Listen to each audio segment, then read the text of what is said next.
Hello and welcome one and all to the World Ice Hockey Championships 2013 edition. You're looking at the first three semifinalists. And out of this game that's going to be between Canada and Sweden, of course the fourth and final semifinalist will be coming out. My name is Mark Bearwood. I'm here tonight with Patrice Lefebvre. And this is going to be, well, of course, we're going to have a look now at the Canadian lineups, and it's going to be Mike Smith, number 41, between the pipes for the Canadian squad. We're having a look at Steven Stamkos there. He is the number 3 scorer so far in the tournament, and that's, of course, always makes head coaches very happy to have a lot of goal production.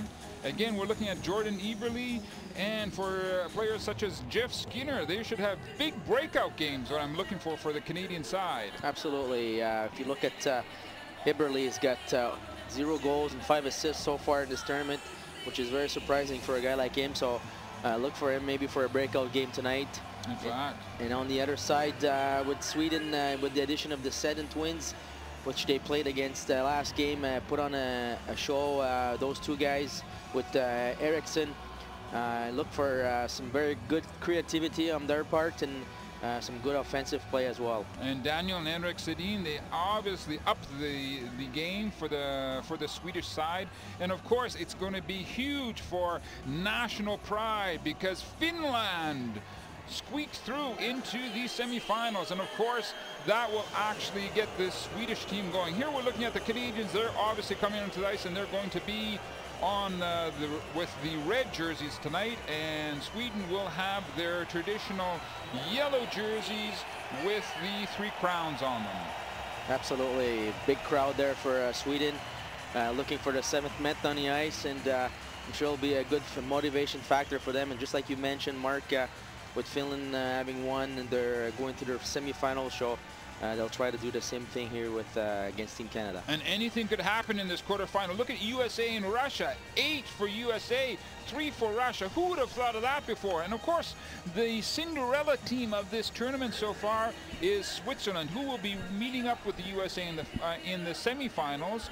And it will be Finland taking on the winner of this game here tonight. And of course, we see Enroth, number 1. He will be between the pipes for Sweden tonight.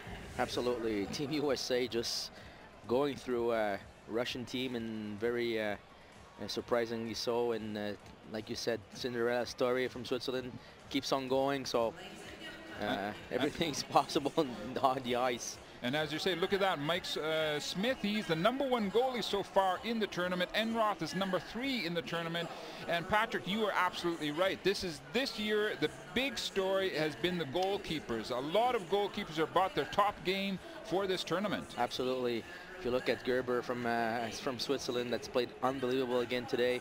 Saved a big, made a big save against Verbato on a breakaway to stop Czech coming back in the game 2-2. And he's been keeping the team every game they've played. He's been in there, him and Reto Berra, but he's been definitely the factor in every game they won. But the Swedes, they're scoring anemic. Not enough scoring coming out of the Swedish side. They have the good face-off men, and of course goals start with good face-off men. Canadians, on the other hand, have 2 players in the top 10 in the assists categories, which I always feel is extremely important, because if you don't get the assists, you're not going to get the goals. Absolutely. And you've got Steve Stamkos. He's number 3 in the standings for points, combined points and goals. And then Claude Giroux as well for Canada has been getting excellent production. And as we were saying before, we're looking for Eberle and for Jeff Skinner to have big breakout games. We're coming up to the opening face-off. Pat, who's going to win the opening face-off? Well, I'm going to go with, I've been always, I'm 0-4 so far, so I'll go this time with Sweden. Okay. No, they got a false start there. And the Canadians, of course, having out there you saw Steve Stamkos. He's one of the big scoring leaders. That face-off was eventually came out to the Swedish side. They get it back to their D-men right up to the mid-ice area, dumping it down into the Canadian zone. Smith is one of those goalies who has no fear about coming out and playing the puck behind the net, giving passes to his defensemen. We'll see if Enroth as well has that same confidence. Again, the Swedes move that puck right down into the Canadian zone, jumping around into the corner. Players battling for it. We see number 3, Robida, Stefan Robida, bringing the puck up for the Canadians. It's dumped deep down into the Swedish zone. The Canadians bringing big number Andrew Ladd, number 16, working along the boards. Canadians obviously would love to get a quick goal right here to take the crowd out of the crowd factor out of the equation. Absolutely, you always want to start with the advantage, and especially when you're playing in front of the team's other crowd, you want to put a little bit, quiet them a little bit before the beginning of the game. And that's why they're sending Eric Stahl, one of the Stahl brothers. Number 12 is right down in there, working for that puck. The Swedes doing an excellent job keeping possession right now with number 92, Landskog. Gabriel Landskog doing his best to get it out into the mid-ice area. He gets it up to number 11, Hjalmarsson. Simon Hjalmarsson working it back to the D-men. Again, getting it up to the blue line, dumping it deep down into the Canadian zone. Smith working it behind the net. Back to their D-men. Jordan Eberle, number 14, is getting back in there, doing some defensive work for the Canadian side. The Swedes bringing big pressure right now with Hjalmarsson. But to no avail, the Canadians get it out in the mid-ice zone. Here comes a quick shot. First shot Smith has to face tonight from the Swedes, right in that slot area. And again, Patrick, you were saying the Canadians have a problem protecting that slot or that high slot area. Absolutely. They have to make sure that they clog down, especially with the sit-ins when they're on the ice. They like to use the back of the net. And like we saw the last game Dave played, made that little pass from behind the net in the seam in the slot. So you have to make sure that eliminates sticks. And there's always got to be somebody there to get them away of that traffic place. We're looking at Ruff and Martz, the head coaches for Sweden and Canada respectively. Both of their teams dropped games in this preliminary round against Switzerland. Then they eventually got their wheels onto the car and got their games going for their respective national teams. And Sweden again has their play broken up in the mid-ice area. The teams exchange the puck. Eventually it comes down into the Swedish area. They take the opportunity to get the puck over to number 7, Talander. He dumps it deep down into the Canadian zone. Icing is waved off. Canadians getting organized, trying to get some pressure onto the Swedes. And in fact, it's again one of the Stahl brothers, Jordan Stahl, dumping the puck down into the Swedish zone, but to no avail. Swedes send number 22, Sedin, one of the Sedin brothers. He's content just to throw it into the Canadian zone and go to the bench and get fresh legs out on the ice. It's important, Mark, for Team Canada. Put a lot of pressure on their Ds, but as well, neutral zone, come out with speed. Don't just come out with 2 guys top of the blue line. Go out together as a unit of 5. In fact, not opening up any spaces for the Swedish side. There's a filtering shot that came in. Smith saw it at the last second, got that big right leg out there with that big pad to turn it away. Smith again throwing it right down the ice surface into the mid-ice area. Delayed offside against Canada. Swedes take the puck behind their own net, get organized. Mid-ice zone, offside against Sweden. I don't know if you noticed, Mark, that play from Smith trying to flip the puck in the neutral zone for a breakaway. And not a lot of goalies they can do that, and that's why sometimes, especially if the Swedish team makes a change, you have to be careful of that, because it can make a good pass for a transition and give a chance for Team Canada for a breakaway. We just were looking at some of the action of Oster Lindberg out there, getting that deflection that Smith was able to kick away. But yes, Smith, these goalies, with their ability to handle the puck, and in fact, Patrick, that was a good eye. They're opening up that opportunity of catching teams on the change and getting those long stretch passes right down the mid-ice area. And we see number 53 for Canada's out there, Jeff Skinner, out in front of the net. And the Swedes working it behind their net again. They've got big number Cronwell out there, number 4, Staffen Cronwell out there. Having big players like that, they take up a lot of space. There's a shot right onto Enroth. He squeezes it, and we will have a face-off in the Swedish zone to the left of Enroth, as we're looking at Pernell Carl Subban. He just came in from the Montreal Canadiens on the 15th of May. Absolutely, he's in the list for the Norris Trophy. He's one of the best defensemen in the league this year, and it's a great addition for Team Canada. If they can use him, especially on the power play for his shot, will be tremendous for them. And Montreal happens to be your hometown, does it not? Absolutely. And the Swedes come up with the puck. Oh, big turnover. Jordan Eberle shot right down onto Enroth. Rebound, the Stahl brother. He couldn't get it in.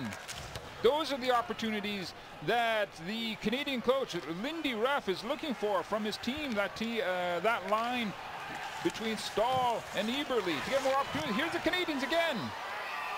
Oh, good. That last slap shot coming in from Luke Shen. Great pressure from Team Canada. A little turnover from the Swedish defenseman to Jordan Eberle. Eric Stahl almost getting the rebound, and there we saw Luke Shen taking a good shot again and almost getting a rebound or deflection in front of the net. So we see that turnover right there. Eberle getting on it, shooting the puck at net, rebound, almost going in. That's what Team Canada has to do against the Swedish side. They've got Sweden as well. They're going to have to be much more careful about not being sloppy about turning over pucks in their own end. Here come the Swedes trying to get some pressure of their own. They've got big number 22, Daniel Sedin, one of the Sedin brothers out there in the corner fighting for the puck. Moving around, there's no penalty called on that last action in the Canadian corner. The Canadians come out into the mid-ice area. Looks like offside against Canada. Absolutely. Matt Reed had the puck. We saw Simmons going in. He was ahead of him, so all he wanted to do is for Reed to just chip the puck in so he can go get him and get some pressure and get some speed, and Reed held the puck and offside for Simmons.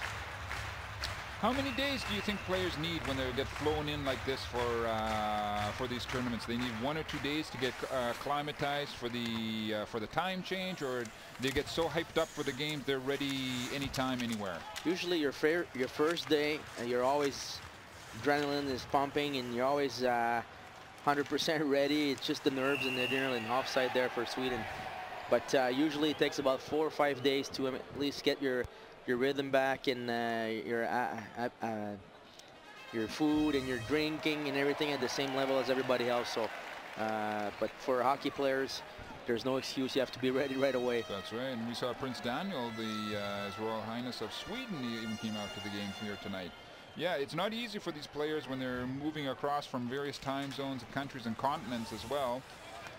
But here we have big number 5, Brendan Dillon, has the puck behind the Canadian net, lets his teammates get organized. Cross ice pass that goes deep down into the Swedish zone. The Canadians coming on with Steve Stamkos. Puck ends up in the mid-ice area.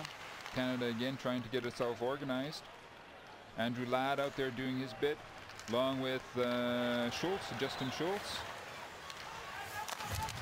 So far, both teams have had a bit of trouble to get sustained pressure in the other team's zone. A lot of play between the two blue lines. Here's Canada trying to catch Sweden on a change. Enroth turns that puck into the corner easily. Swedes getting organized. Coming up the ice with number 92, Landskog, Gabriel Landskog. Good job by Matt Duchesne there.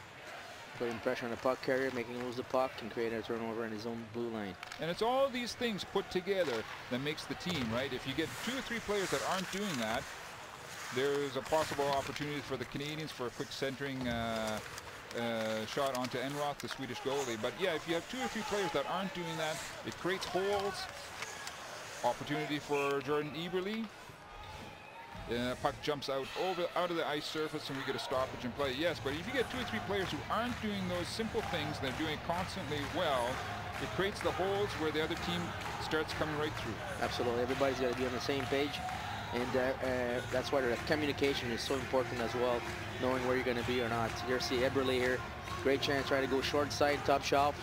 Just put a little too much on it and went outside off the rink, but good scoring chance right there. And that's what Eberle has to get more into the game as well. No goals, 5 assists. It's good making the assists, of course, but you know, he's the trigger man out there, and Canada wants him to start getting some goals, especially now that we're in the quarterfinals. And if you're late coming to our program, the other 3 semifinalists are Switzerland and USA, who they too will be meeting up in the semifinal. And Finland got through, and Finland will be taking on the winner of this game that's happening in Stockholm, Sweden, at the beautiful Globe Arena. Absolutely, a big surprise again from Team USA, beating the Russians 8-3, and nobody was expecting that. And then Switzerland kept on going down their Cinderella trail so far. They haven't lost one game in this tournament, and they beat the Czechs 2-1, deservedly so. They're doing a fantastic job, and we get a resumption of play in the Swedish zone. Swedes get pushed right back in, deep down into their zone by number 17, Wayne Simmons. He's been doing an excellent job throughout this tournament. Swedes are able to get it up into the mid-ice zone. Cross-ice pass over to number 22, Daniel Sedin. Dumps it in behind the Canadian net. They're working the puck along the boards to the left of the Canadian goalie, Smith. Canadians come up with the puck, moving up into the mid-ice area. Simmons going in after it. Enroth out of the net. Here comes a one-on-one situation for the Swedes. Number 21, Eriksson. Puck jumps out over the ice area again, and we get a stoppage in play. And there we have a look at Eriksson. Well, we just saw in the last play in the offensive zone for Team Canada, Stefan Robida getting caught there a little too deep, and they made a little chip pass on the board and almost got a one-on-one or against Team Canada. You don't want to make pinches for nothing without being 100%. You get the man or the puck. And the Canadians come up with the puck in their own zone. Moving it over to number 76, Subban, PK Subban. There was a good opportunity for Taylor Hall coming in with a good speed into the Swedish zone. The Canadians were keeping possession. Here's an opportunity for Sweden.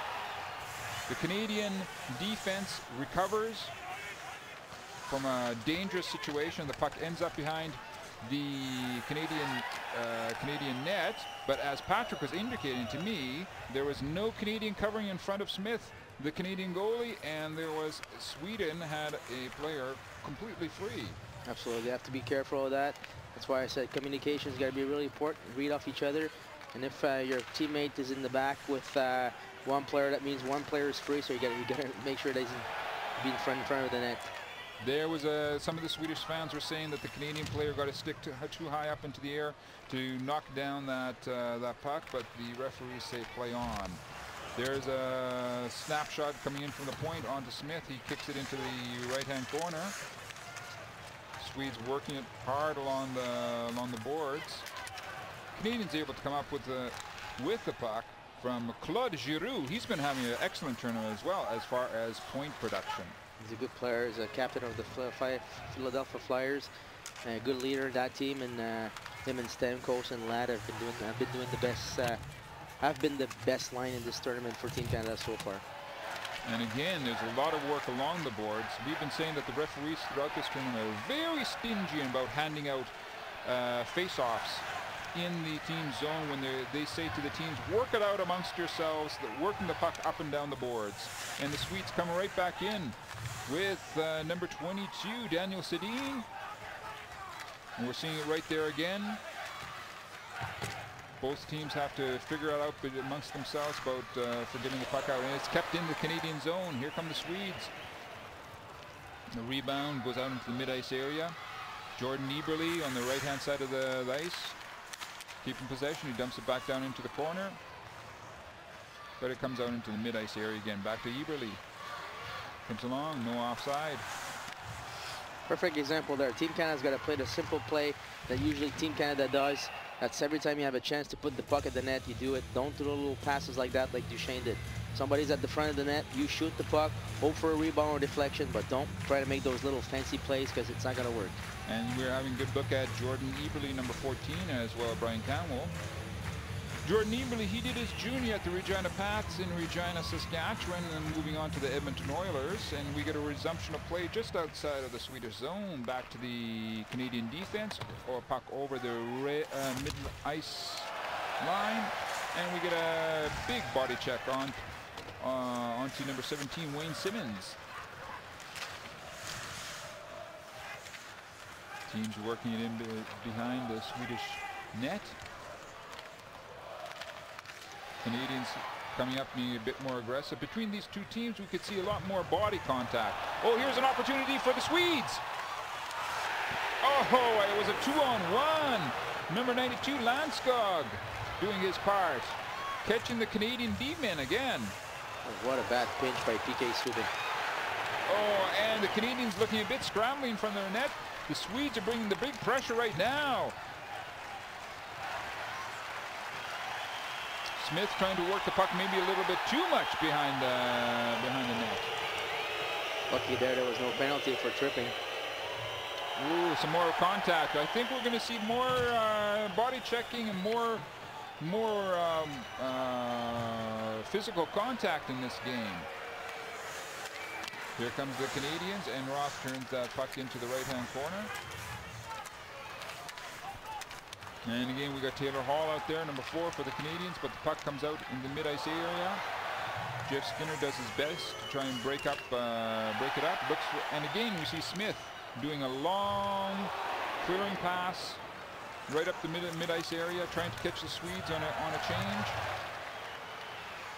Canadians are content to throw the puck down into the Swedish zone. Jeff Skinner in there, going after Johan Fransson, number 10. Fransson handles it easily out into the mid-ice area.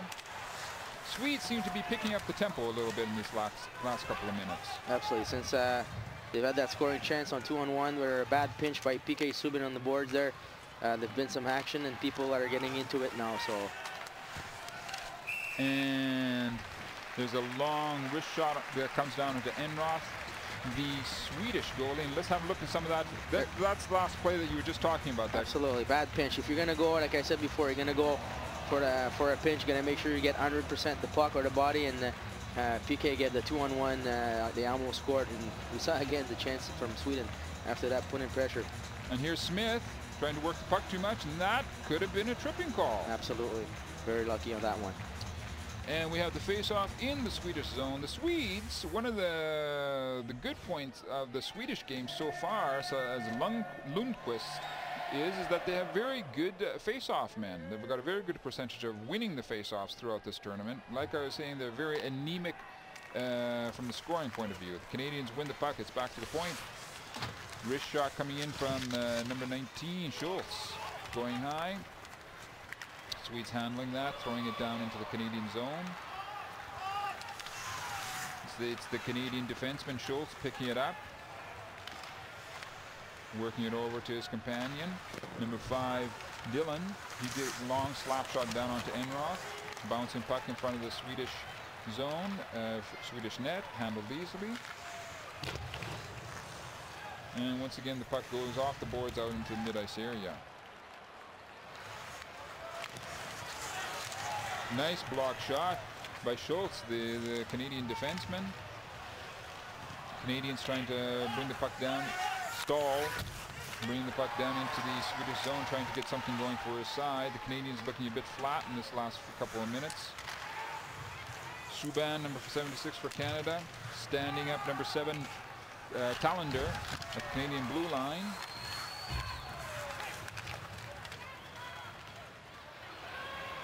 Here comes number 9 from Canada, Duchesne, Matt Duchesne. Here's an opportunity. What a play by Duchesne. What a burst of speed just to get the puck, the battle one-on-one puck. Made a great move to himself to get the puck. Looking for a pass to Eberle. Didn't see that there was a defenseman between the two. Took a good backhand shot. Great, what a great play by Duchesne. Watch it again, how it develops. Mishandled at the mid-ice area. Look at Duchesne. He just comes down there, creates his own opportunity. Puts his backhand up, Enroth closed it.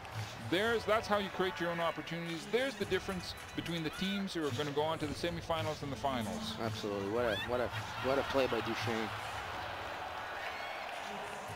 He's one of the most electrifying young player in the NHL, and he's made some highlight goals in this tournament so far. And if you look at a guy like him, like Patrick Kane, like Steven Stamkos, for example, the NHL, all young kids that are so talented and so quick and have a sense of goal that is Unbelievable. And that's exactly what Lindy Ruff wants out of his players tonight.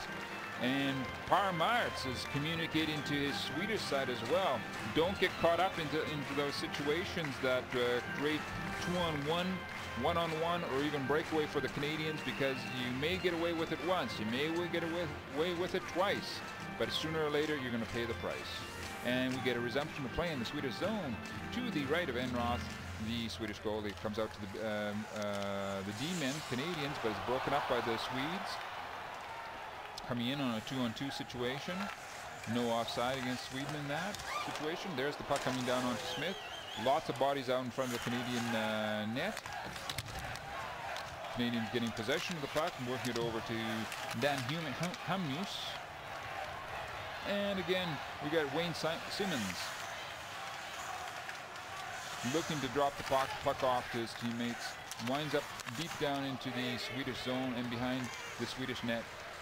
Swedes taking their time. A long stretch pass out into the mid-ice area. And not handled all that well by the Swedes, and it ends up on Stefan Robidas, the stick, and he takes a long slap shot right back down into the Swedish zone. Working along the boards behind Enroth, the Swedish goalie. Being very aggressive, the Petter Granberg, number 8 for Sweden. Great defensive job on Claude Giroux, absolutely. And the Swedes themselves now say it's about time that we have a go at the Canadians, but the Canadians say not just yet.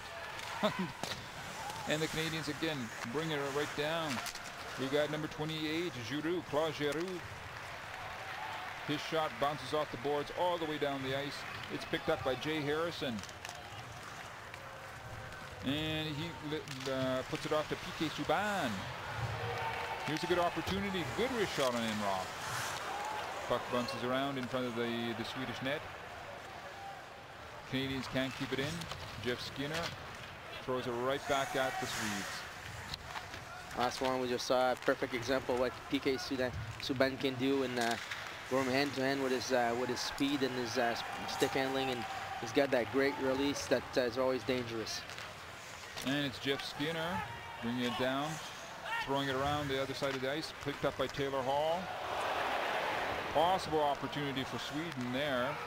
Canada tries a quick turnaround for Jeff Skinner. And Duchesne is out in the corner trying to bring up the puck. It's out for the Swedes now, trying to get a 2-on-2 situation.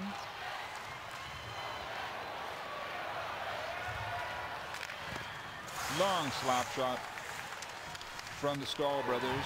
Oh, Canadian player is down. Big pain for Eric Stahl, I believe it is. Number 12, he's holding his right knee. Ooh, that doesn't look good at all. No, Eric Stahl from the Canadian side is down, holding his knee. Obviously great pain. No one likes to see players get into a situation like this, but both of these arenas in Helsinki and Stockholm have clinics right in the stadium, so if players need any medical assistance, they have it immediately. Let's see if the Canadian captain, Eric Stahl, can get off the ice on his own, and see. We'll see what happens with his, if he has any serious problems with his knee. His collision with Alexander Edler. Oh, knee to knee. So the referees are probably discussing if it's going to be a penalty against Sweden. Let's see how it happens again. Right, knee to knee right there. They're discussing right now if Edler, as you were saying, Alexander Edler is going to get a penalty, or maybe even in this situation ejected. Doesn't seem to be that developing right now. Stahl being helped off the ice. Well, I'm sure the Carolina Hurricanes are looking interestingly what's going on with their captain, and hopefully nothing is too serious for Eric Stahl. Yeah, there's Edler. He was the Swedish component of that meeting between the two players. He is getting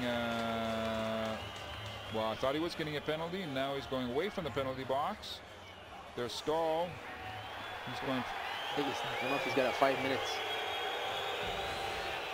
5 plus 20, yeah. 5 for knee in 20 minutes. He is obviously not happy about that, Edler.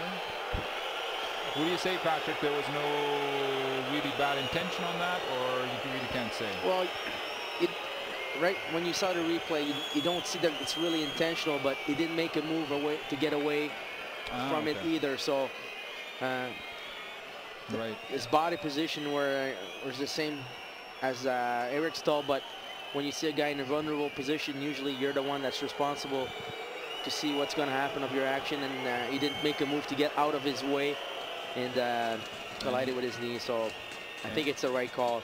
And this creates a huge opportunity for Canada. 5-on-4 face-off in the Swedish zone. It's going to be a 5-minute power play for Canada to end off the first period. This is a golden opportunity for Lindy Ruff and his team to take a lead.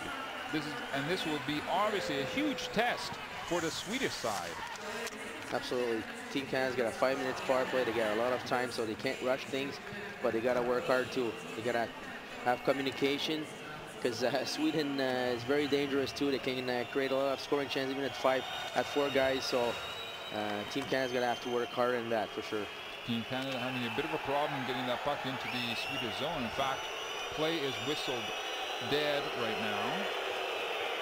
Obviously, the hometown crowd, the Swedish fans, are not very content in what has happened in the last couple of minutes. Well, you never want to see one of your best defensemen get out for the game, and I guess it's even if Sweden would win, I don't think he would be able to play the semis. So, but again, just hope Eric Stahl is not hurt seriously. So. No, and here come the Canadians. Big slap shot from the point. They've got Duchesne, Eberle out there, working the puck along the boards. Back to the point again. Puck is over to number 3, to Robida. Robida taking his time, working along the periphery of the ice surface. Into Duchesne. Back to Robida. Robida, it ends up in Subban's stick. Again, goes all the way down the ice. 3:15 left in the power play for Canada. Well, Canada's going to have definitely to put some more pucks at the net if they want to score. And you saw Sweden playing a good game here against PK Subban, taking away his one-timer. So. And here comes Stamkos. He wants to get something going for the Canadians, but they just turn over the puck to the Swedish zone, and the Swedes send the Canadians all the way down the ice. Smith handling the puck off to his defenseman Schultz. So I talked about before, Mark, with keeping things simple, getting pucks at the net, passing the puck, not trying to make some fancy plays. It's going to hit a skate or something and go back like it happened. So make sure you get traffic in front, pass the puck quick, shoot the puck, get yourself a chance. The Canadians establishing a presence in the Swedish zone. Gets over to Schultz, Justin Schultz. He's in the corner, along with Andrew Ladd. Here comes an opportunity for the Canadians, turned away by Enroth. And we get a stoppage in play. Penalty. Now we saw a great scoring chance before with Giroux and Stamkos. Great save by Enroth, and then I think it was a little bit of hooking by a hooking situation. Yeah, hooking by Andrew Ladd. The assistant captain goes out and gets himself a 2-minute penalty. I'm not too sure about that one. We'll have to see the replay. Right there. Yeah, that's what they're saying. That's again, of course, it's a big difference between international hockey, what is a penalty, and what we see in other leagues around the world. There was one of this Henrik Sedin taking the face-off for the Swedish side. The Swedes coming with some high pressure against the Canadians, keeping them bottled up in their own zone. Just under 150 left in the penalty situations. It's 4-on-4. This opens up the space for the really big speedsters, such as number 14 Eberle, with number 22 on their side, Daniel Sedin. He works it back to his D-man. They get some fresh legs out on the ice. It's a 4-on-4 situation now. And just over 45 seconds left in the first period.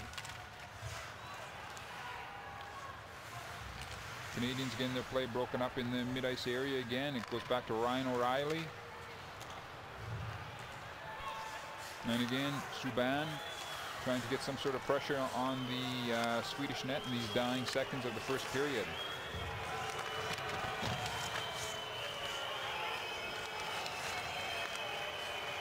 Seems like a fairly sterile affair so far for the pressure from the Canadians.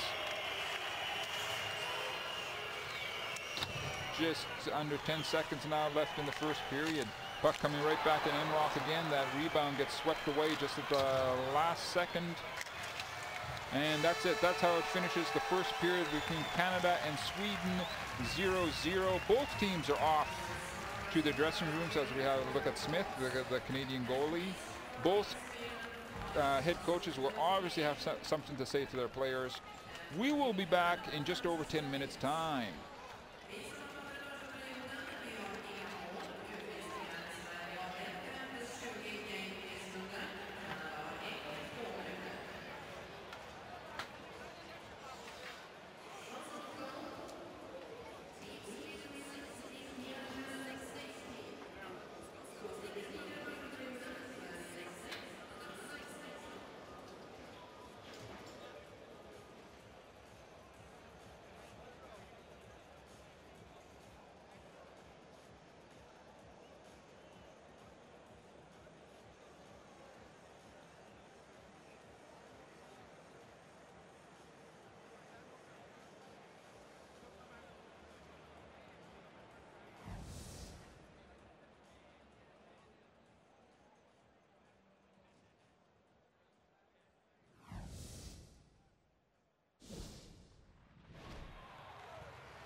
Hello and welcome back to the start of the second period between the last of the quarterfinals in this 2013 World Ice Hockey Championship between Canada, as you see going onto the ice right now, and Sweden.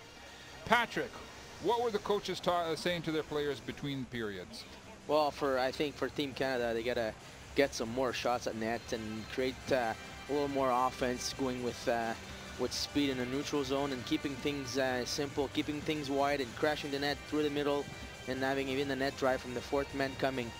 For the Swedish players, I'm sure that they're gonna say, keep putting pressure on the defensemen, keep putting speed in the neutral zone against those guys, and make sure you take advantage of that slot area, which is pretty much free. So not a lot of action, I thought, in the first period. I thought I was going to see more action than that, than the 5-minute stint, but hopefully we'll get some more exciting action in the second. And of course, Canada starts off the second period with a power play because of the altercation between Alexander Edler. He got himself a 5-minute penalty plus 20 for kneeing against the Canadian player, one of the Stahl brothers, and we also have a Canadian in the penalty box, so they're keeping company one another. Okay, 4 minutes for in July. We probably missed something there, but I think it's a 4-on-4. Maybe it's just that hooking penalty that he got right at the end of their power play. Right at the end of the period, there was penalties coming one on top of another. Okay. So we're going to have a 4-on-4 situation again. Again, this favors the speedsters on this large ice surface. Opening face-off goes to Sweden. Moving it back into their own zone behind the Swedish net. Now they get organized. Over to Granberg. He brings the puck up on the ice surface. Quick slap shot down onto Smith. That jumps up. And we get a stoppage in play immediately, and we'll get a new face-off to the left of Smith in the Canadian zone. Usually the Canadians have a set-up play for the face-off in the offensive zone, 5-on-5, so I don't think they'll be able to do it. See them talking with the Ds, but won't be able to do with that 4-on-4 one.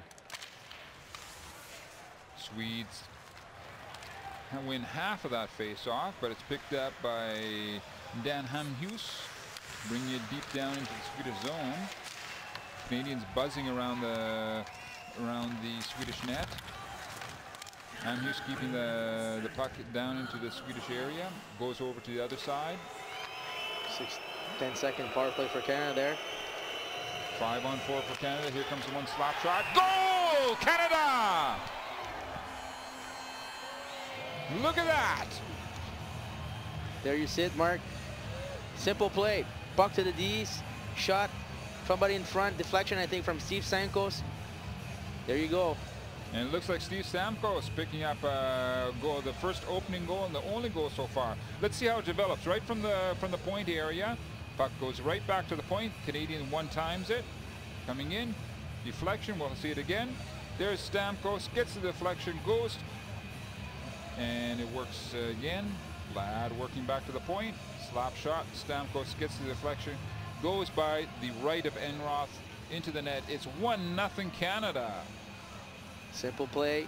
Puck's at net. Puck up to the Ds. Use your shot. Get in front. And it's exactly the same thing happened here. So good job by Team Canada for that goal on that one. Exactly, and that breaks the stalemate. The power play is over now. Both teams are at full strength.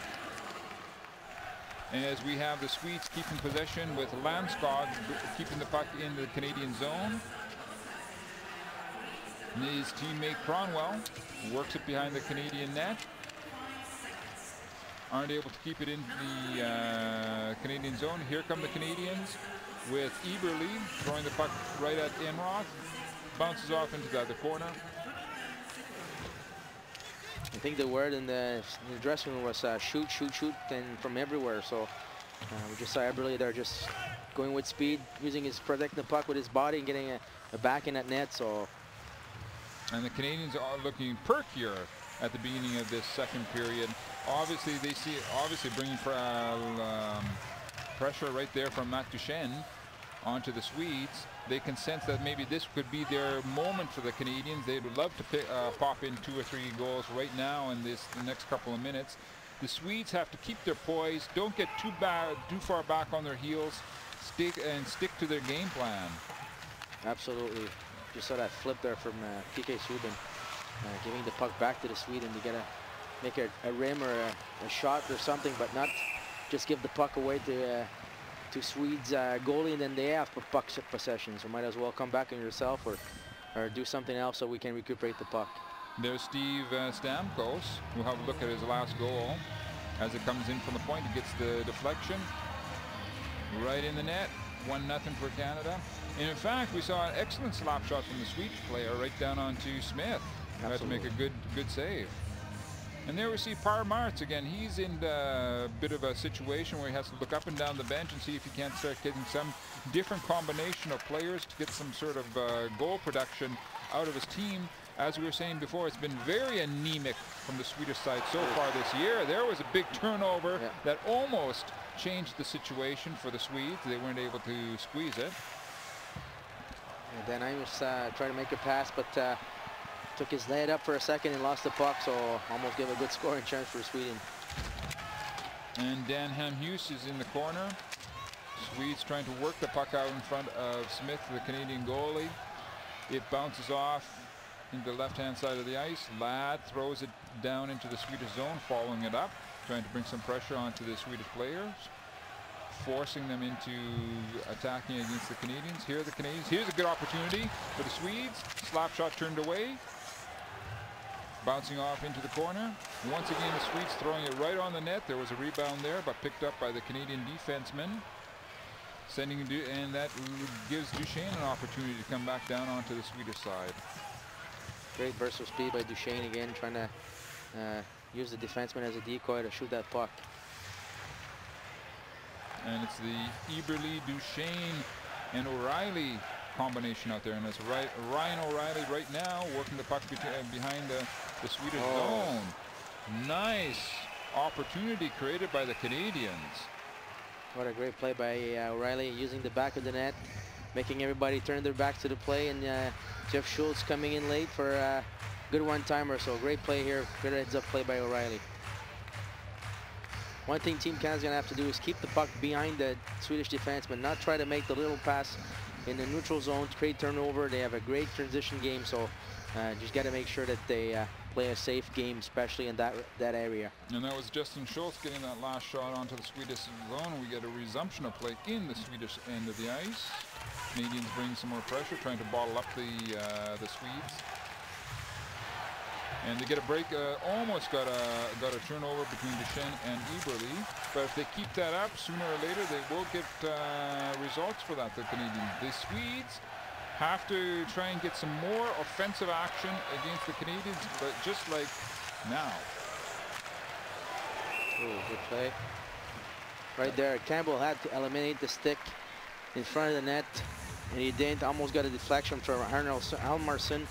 But that's one thing that Team Canada has to do better. In front of their net, move the guys away from their goalie and eliminate the sticks. There, the guy's got his sticks free. That can't happen. When you get a stick down like that, you can get any deflection with the puck going anywhere. Absolutely. And that's what Sweden has to do more of.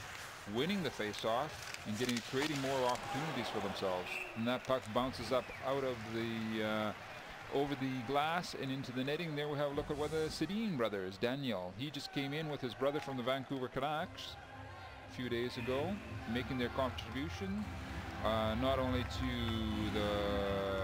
all the play for the Swedish side, but for the power play as well. So watch for Sedin to go if they win that. They have that setup play on that right side and a setup play on the left side if in the offensive zone. So here come the Canadians. Ends up down in behind the Swedish net with number 24, Matt Reed, working along off to Jordan Stahl. His brother Eric hasn't made it back onto the ice. No. After getting that knee contact at the end of the first period. We're going to wait and see if we get any reports on what happens with his brother. Puck behind the Canadian net in the Canadian corner, out to the point area. Screen shot coming down from Talander, Henrik Talander. Number 7 took that last shot for the Swedish side. New Jersey Devil defenseman, IIHF. One player we haven't seen a lot on the ice is Taylor Hall. Hasn't had a great tournament so far. I think he's made a couple of presents in the first period, and now he's making a present in the second. But he's a kid that's gonna have to pick it up. And there again, the Canadians getting into a bit of trouble in front of their own net. Able to get it out with Hall. Bring the puck down the left-hand side of the ice surface. Swedes turn it around into mid-ice area. Here's a one-on-one situation. That shot coming in from a sharp angle from Landskog onto the Canadian net. Here come the Canadians creating a 3-on-2 situation. Jeff Skinner goes right in front of the net. Just skips by Jeff. Good play by Duchesne there. And the puck back there all.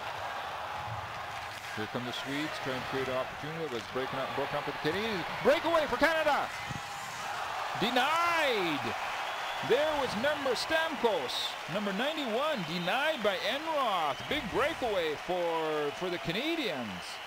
It's one thing I don't understand, and I've said it before in this tournament. When you have a guy like Stamkos, his weapon is his shot. You try to make moves like that. Now the goalies are so good having to spread their legs and covering the post with both legs. It's so hard to put that puck deep. So he's got his great shot. He's got to use it. He tried to slip it in underneath the pad of Enroth. Maybe he should have went high up into the corner, or as you're saying, take your shot. But we get a resumption of play in the Swedish zone after a Canadian breakaway. That could have created a bit of a cushion for the Canadian side, but it's still 1-0, just over 14 minutes left to play in the second period.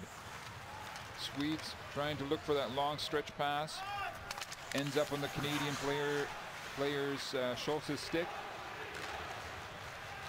And they're content just to throw it deep down into the Swedish zone. Ladd for the Canadians in there, picking up the puck, working it through the mid-ice area. Shot goes off the Swedish defender.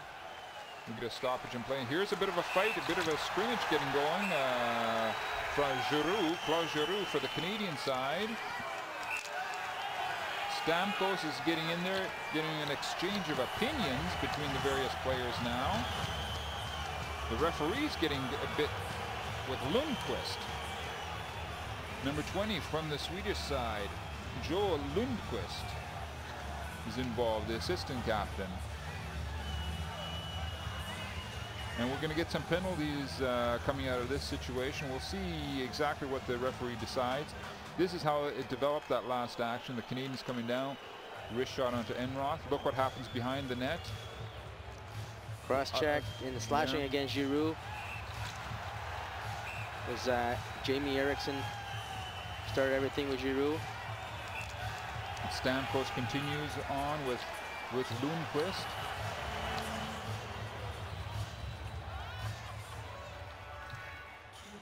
And with their referees are sorting out all the various penalties and how the situation is going to be.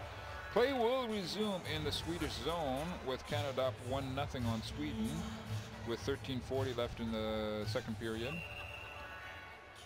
Be a 4-on-4 situation. 4-on-4. Stamkos is in the penalty box along with Lundqvist. 4-on-4 situation for 2 minutes. We'll see if opening up the spaces for the Swedes is going to be to their advantage or to the Canadians. The Swedes keep it down deep in their own zone with Granberg. He lets it off to Talander, gets it back to Granberg. Granberg takes his time working it out into the mid-ice area. Dumping it off for Sedin, one of the Sedin brothers. Puck behind the Canadian net. Hanhus took a fall, but was able to get the puck down to Enroth. Long stretch pass. Broken up by the Canadians. Here come the Canadians. Here's Matt Duchesne. Oh, nice shot. And we get a stoppage in play. What a good play by Duchesne. Using the defenseman again as a decoy and getting that quick release. So good protecting the puck too with his body. Enroth seeing some more action. Here's that last shot coming in from Duchesne, just going wide. And the players getting their sticks up too high, and we get a stoppage in play from the ref. Well, we're starting to see a little bit of bad blood between those two teams, so should get things a little more exciting for the fans as well. Well, Sweden obviously doesn't want to lose this game here in front of their home crowd home crowd audience. Canadians keeping the possession of the puck in the Swedish zone in a 4-on-4 situation for just over 45 seconds again. Eberle behind the Swedish net works it up to the point. His teammate Jay Harrison. Oh, Eberle got a rebound. What a nice save by Enroth. We saw a perfect example there, Mark, about putting the puck at net. Anything can happen. That play came out of nothing, nowhere, and then quick little rebound, and Enroth had to make a big save on that one. Exactly. And here come the Swedes. They want to do some more action of their own on the Canadian zone. Subban goes into the corner to challenge the Swedish player, but now it's out for the Swedes. Here's a good, excellent opportunity for Sweden. Smith comes up big, denying the Swedes. Franson. What a great play by the citizens again. They have eyes all over the place in their head, all around their head, and make a nice move right there on the boards. Sedin, nice pass, yeah, to the defenseman. Hansen. Great play. Smith is able to get that shoulder in there. If you play the puck against those guys, you have no chance. So you got to make sure you get stick on puck and play the body. Make sure that they don't do anything else with the puck.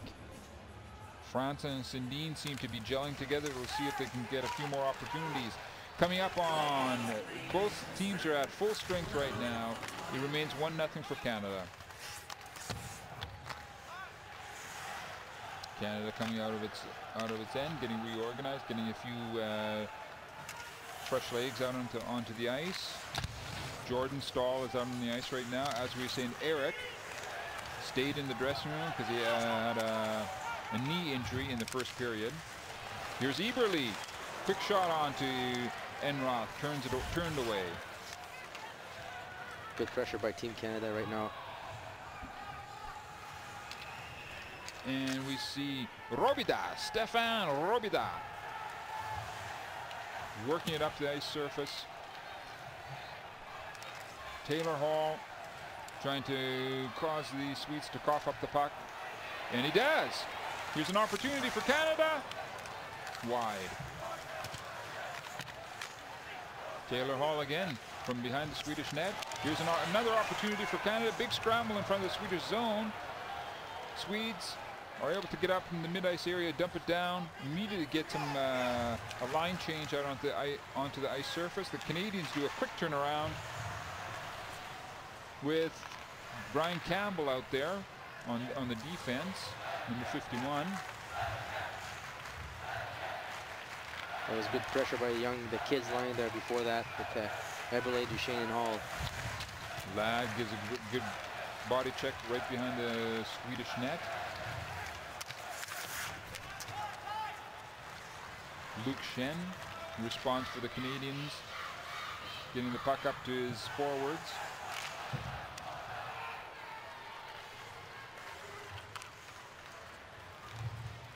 And the puck ends up on Pedersen's stick. He throws it right down the ice. His teammate Thornburg follows it in.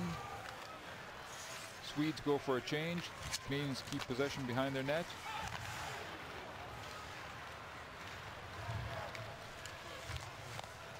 And that shot, oh, there's a bit of shoving at the end of that action as well. Giroux, it was his last shot onto Enroth, the Swedish net. Well, it's shooting from everywhere right now, so that's the game plan in the second period for Team Canada, and with putting pressure on the defense, we're trying to cause turnovers. That's how that's going to create some goals and out of nothing plays, actually. And that's what the Canadians need. They need more goal production. Lindy Ruff, the head coach, would actually love to have more of a cushion. We're just over 9 minutes left in the second period. And the Swedes, here comes the opportunity for Sweden, deflected off into the corner. As we were saying, the Swedes have to come up with more goals. They've been having a bit of trouble with goal production throughout this tournament. Here come the Canadians. Enroth handles that easily. Good play by Matt Reed, and try to look for that little cute pass, because their transition of Team Sweden is so good. Try to take and make a shot, create a rebound or something like that for Simmons and Stahl that were driving the net. And then we're looking at Per Martz. He has to be thinking of what he has to do to try and get his team back into this game. He knows it's just a 1-goal difference. 1 goal that can happen at any time in a game. Changes the entire progress of this entire encounter. Swedes come up with it from their own zone, pulling it out into the mid-ice area, trying to dump it deep down into their own area, where Shen is working against Landskog. Canadians again dragging the puck. Stamkos.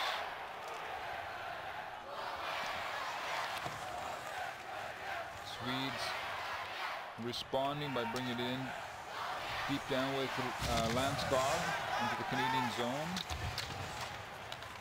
Big players like Landskog, number 92 for the Swedish side. When you have them down to the corner, it's tough to move players like that off the puck. Absolutely, you gotta. That's why you always have to be first, win your battles, and if not, you have to try to contain him. Don't try to out-muscle him. Just contain him and keep trying to face the boards all the time. Stamkos off to Taylor Hall. We've seen more of Taylor Hall in the second period so far, and he's getting more production as well. More shots, creating more positive situations right there, giving that second effort for the Canadian side. Here come the Canadians again. Wrist shot going wide from Claude Giroux.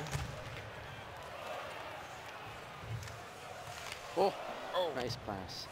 Just went wide. Steve Stamkos could have had himself the second goal, and his second goal of the night.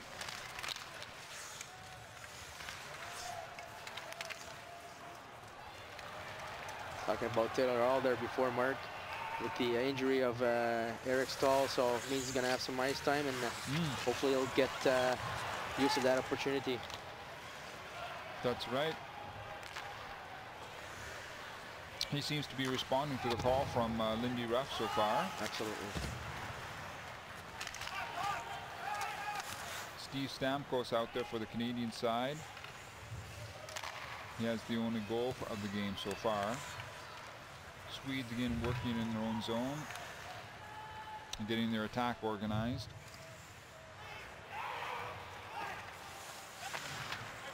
Smith working the puck out from behind his own net.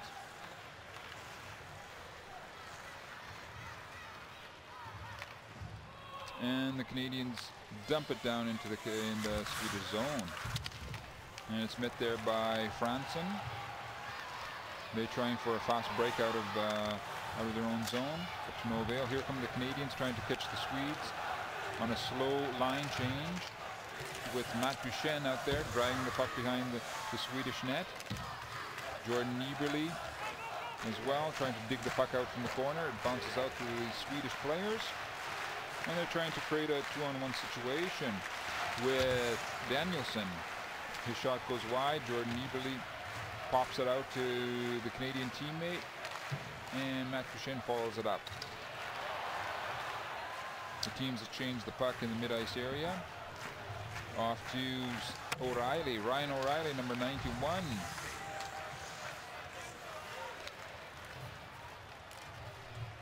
And the Canadians get Wayne Simmons out there.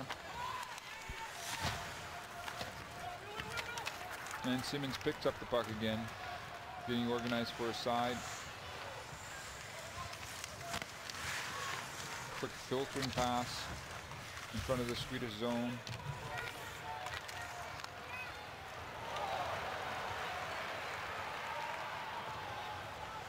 Swedes send in number 10, Fransson.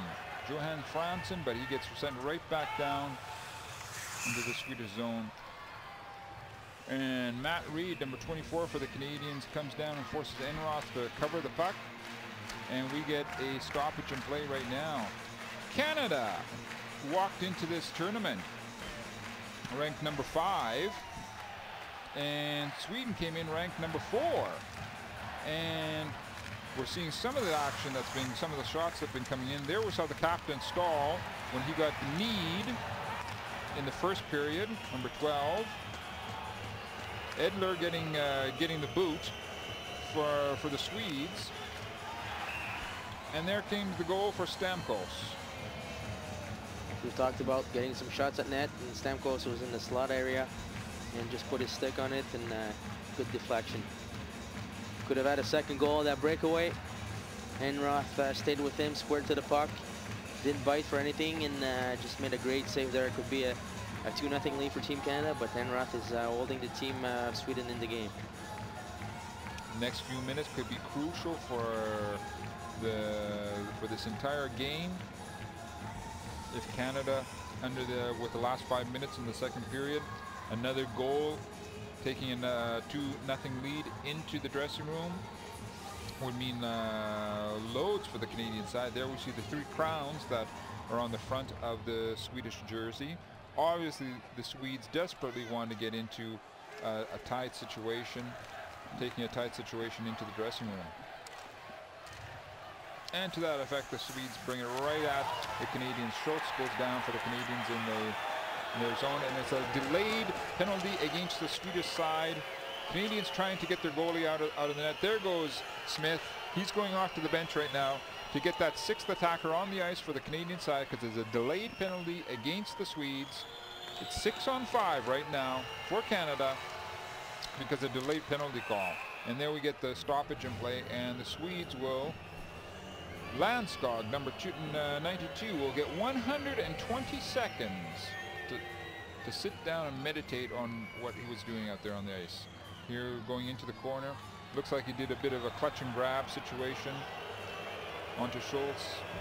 Well, every time you put your hands around another player, or even the motion, and the guy falls down, it's a 2 minutes. With the new rules, you have there's no chance of escaping it.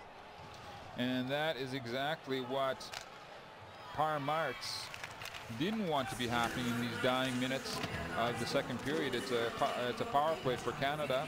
The Swedes are able to get the puck right down into the Canadian zone. Just over 4:15 left in the second period. Canadians getting themselves organized for their power play. Sweden once again having to do a penalty killing situation. Puck comes out to Ladd in the Swedish corner. Canadians keeping possession and establishing some sort of pressure and presence in the Swedish zone. Here's a scramble in front of the Swedish net. Enroth turns away 2 shots. To Claude Giroux, slap shot from the point. Goes wide. Another deflection by Stamkos. Stamkos seems to be establishing himself right in front of the Swedish net.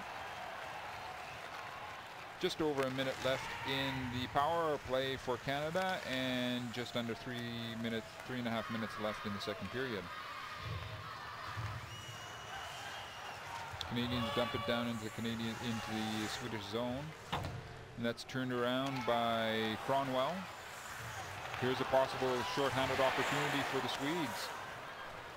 Well talked about before, Mark, about the dangers of Sweden playing 4-on-5, especially with the Sedin twins on there, and Team Canada doesn't work harder than that on their power play. It can play against them. Exactly, especially now.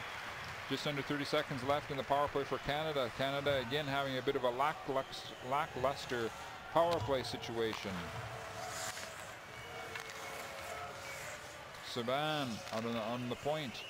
Here comes the big slap shot. Enroth saw it all the way down. A bit of a tussle in front of the Swedish net with Eberle Simmons. Well, that's what Canada's doing a little more, especially with Subban. He's renowned for that big slap shot, and they got to use that to their advantage and put some traffic in front. We see the pass to Robida back to Subban. Great shot. Simmons got to be a little square that to the puck, to the goalie, so he doesn't see the puck that easy.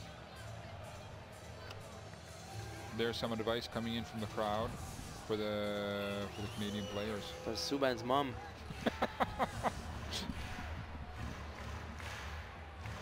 And we get the face-off in the Swedish zone. But the referee wasn't happy, so we're going to do it all over again.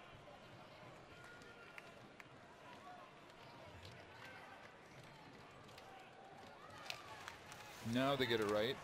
Swedes win it. Stamp goes into the corner. Duchenne, quick centering. Pass out to Eberle. He was able to get a backhand onto Enroth, but Enroth squeezes it, and we're going to get another face-off in the Swedish zone. Parmart's looking a bit nervous. Obviously, he doesn't want to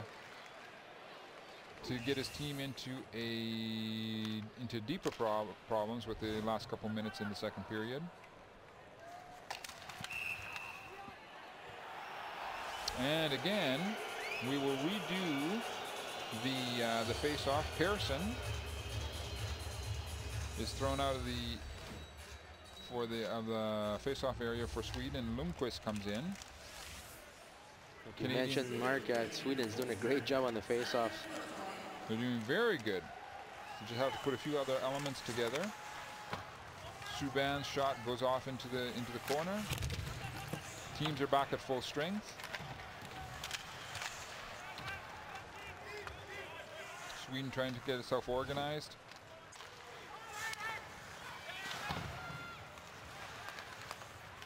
And here come the Canadians. Stahl.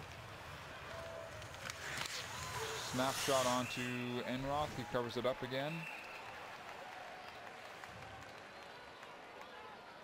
And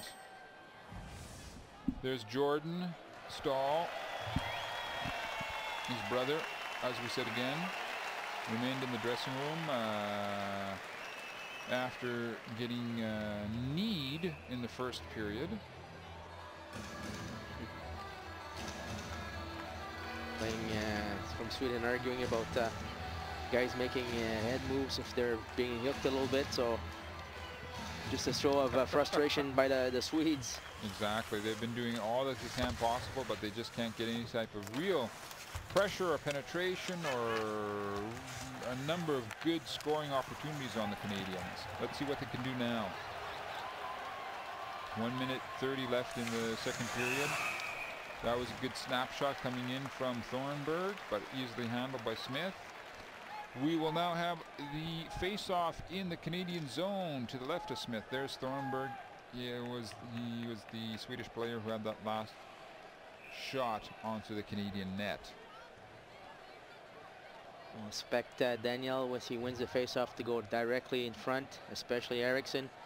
And Henrik coming back on the boards, getting that puck. So the Swedes, if they win it, they're going to go directly in front of the net, try and flood the zone. Canadians come up with the puck though and thwart their plans. Let's see what the Canadians do. Just over 1 minute 15 left in the second period. Puck still in the Swedish zone.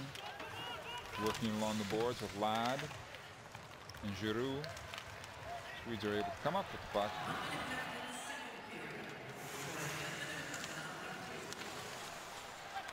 Swedes desperately looking to get some sort of scoring opportunities. Crowd saying that there was a bit of a possible penalty against Canada behind the Canadian net. The referees felt differently, obviously. Swedes again looking for a long stretch pass to try and catch the Canadians off guard. Just over 30 seconds left. There's the slap shot coming in from the point. Smith handles that easily. Well, like I've mentioned before the game, with the Twins liking to make the plays behind the net, using the back of the net to try to find somebody in front in the slot, and we had a perfect example right before. And then we see Sidin coming back, doing a Gretzky turn, using his defenseman for a good shot in front of the net. And we're going to get the face-off in the Canadian zone. Bit of pushing and shoving between the forwards. Referees get things sorted out. Lindberg gets waved out of the face-off area for Sweden.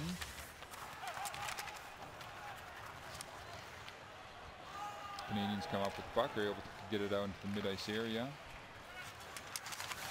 Ryan O'Reilly. Cronwell takes the puck off his stick. And the Swedes get thrown right back down into their own zone. Under 10 seconds left in the second period. Here's a possibility for Jordan Eberle for Canada. Has it back to the point. Last shot. Goal! Oh, is that going to be goal? Yes! The referee... No, okay, now hold on. The referee immediately said that he's going to go upstairs and they're going to have another look at this possibility. Look at that. What were you saying, Patrick? Go out, create opportunities for your own team right at the last second. Absolutely. Great forecheck. Created a turnover.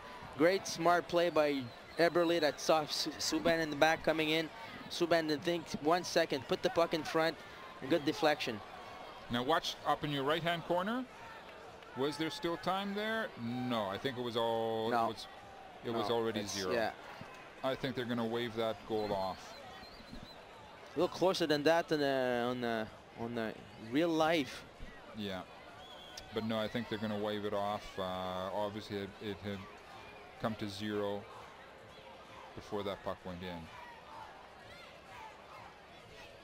Much to the chagrin of the Canadians. No goal. No goal. And that's how we're going to end the second period. A big scare for Sweden. Stamkos thought that he had number 90, O'Reilly. Thought he had taken it to 2-0 for Canada. It stands 1-0 for Canada. We're going to take a break. See you back in just over 10 minutes.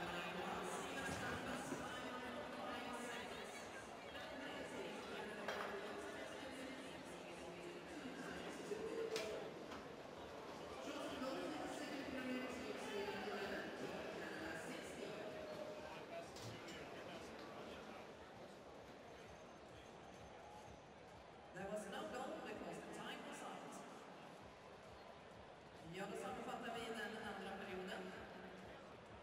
Den vinner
Hi, welcome back to the start of the third period. We're watching Canada coming back onto this game with the lead. They're leading 1-0 in this game so far. They thought they had the second goal just at the end of the second period, but they were just about 1 or 2/10 of a second late in getting that puck into the net. And here we're looking at the Swedes coming back onto the ice. They're going to have to solve the Canadian puzzle. Absolutely, they're going to have to come out way harder, put a lot more pressure, use the weaknesses of the Team Canada, so their defense. Make sure they put a lot of pressure on their defense, put the puck behind them, and go at them with speed, and try to get some momentum and get the fans behind them, get the fans into it, so it creates a little more atmosphere, a little more momentum for the Swedish team. And Per Martz must have been telling his Swedish players, go and just basically set up camp in the Canadian slot area. The Canadians so far in this tournament have a big problem covering that slot area, and that is possibly where the Swedish can get their chance to pull themselves back into this game.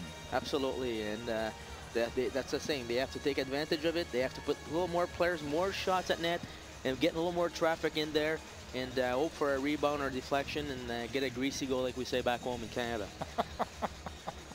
Well, Smith obviously doesn't want that to happen, and Enroth, he wants to shut down shut the doors on the Swedish net as well. But the Canadians were starting to come after him at the end of that second period.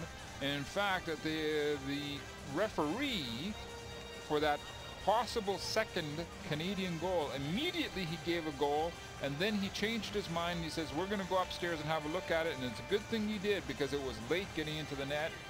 And it keeps the situation 1-0 in Lindsay Ruff's, the Canadian head coach's favor. And here we are, we're coming up to the third period. The Sedin brothers, obviously the Swedes are going to be looking to those brothers to get some production going in this third period. And the face-off goes to the Swedes. Playing the puck between the defensemen. Off to one of the Sedin brothers right now. Quick centering pass in front of Smith, the Canadian goalie, back to the point. Swedes working it along the boards, trying to draw the Canadians out of position. Canada is able to get possession of the puck, bringing it out into the mid-ice area, and offside against Canada. Canada's going to have to be careful as well, not take any penalties. Don't give Swedes power play opportunity. Like we talked about, the sit-ins, they're very good with their power play and their setup and their organized play. So make sure you play disciplined hockey. And that's as well, discipline, and not get pulled into any type of roughhousing around the Swedish goalie after the play has been called, because the referees have been very strict on handing out penalties in those type of situations. You're right there about Matt, especially their retaliation ones. Ryan O'Reilly moves the puck over into the corner, letting it off to his teammate Subban, who moves the puck up to Duchesne. Quick snapshot down onto Enroth. Good job by Duchesne, getting the puck wide, going with speed, shooting the puck at net. You had O'Reilly coming in as a second man, crashing the net. If Enroth loses the puck, there's a loose puck, there's a chance for a rebound. So good, simple play, but sometimes those plays are the ones that are most effective. They get the most production as well. And Duchesne, he's been bringing his A game so far, bringing his speed, creating opportunities, creating all sorts of headaches for the Swedish defensemen. Absolutely. Swedes now want to get something going for themselves. So they send number 27, Jimmy Eriksson, tries to get the puck down to the Canadian zone, but to no avail.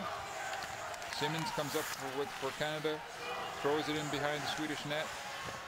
Stahl brings it out, snapshot, and yes, that's the Canadian approach. Keep throwing that puck right in front of the Swedish net, looking for rebounds, looking for tip-ins, looking for a puck deflecting in off a skate. Swedes a little bit bottled up in their own zone right now, but Stahl and company, they decide to get fresh legs out onto the ice.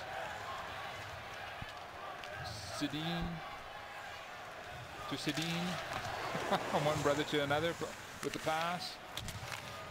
Obviously, Per Martz has decided to try and change up the lines a bit. Claude Giroux gets the puck into the Swedish zone. Here's a turnover, possible turnover for the Canadians, but the Swedes recover, cover up. Come right back at the Canadians with Eriksson, Louis Eriksson throwing it into the Canadian zone.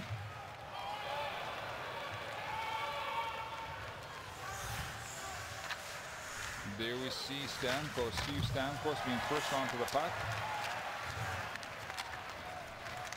Good job there by defenseman from Sweden, Granberg, on Stamkos, and then just putting his stick out there for Giroux, so he lost the puck for a second.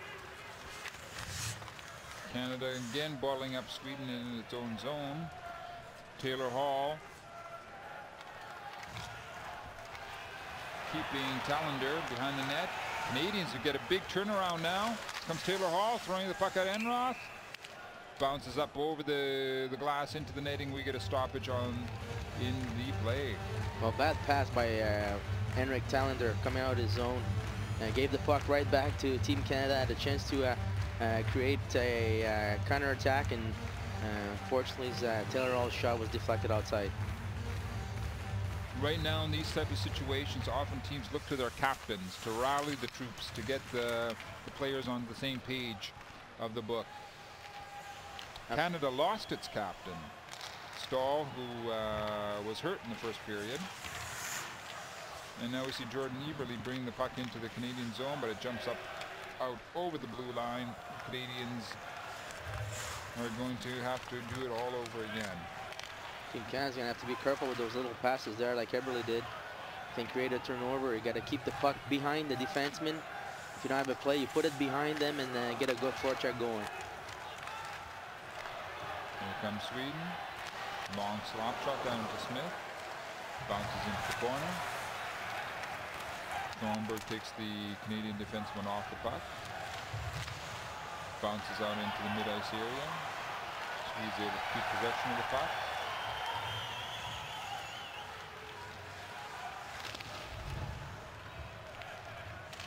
Matt Duchesne as well throws the puck right back at the Swedes.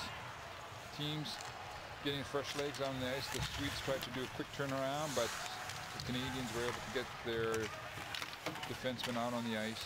Swedes were trying to work along the boards.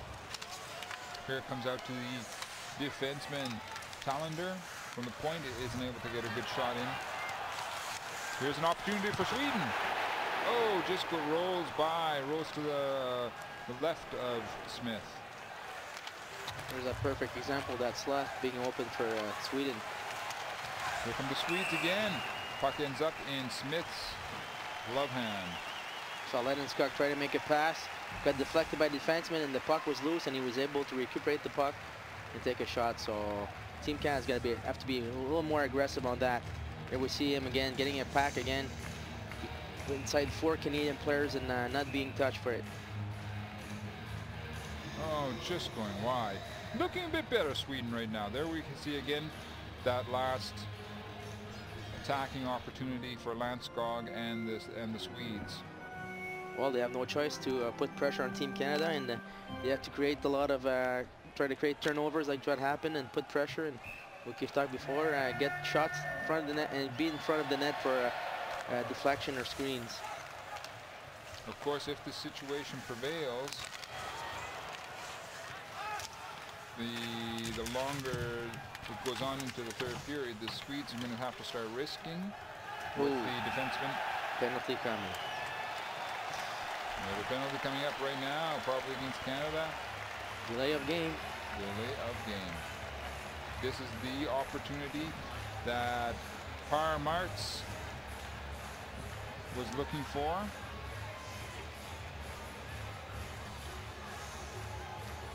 And it's going to be Dan Hamhuis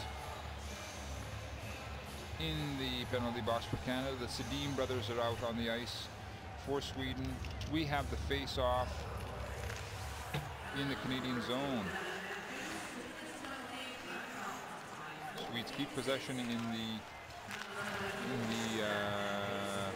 the Canadian area. We saw that setup play by the Sedins there around the circle. like to make a little cycle between themselves and give the puck back to one of the brothers going in the middle. Swedes so far seem to have a fairly effective power play. This situation, moving the puck faster and more effective around the periphery of the ice surface.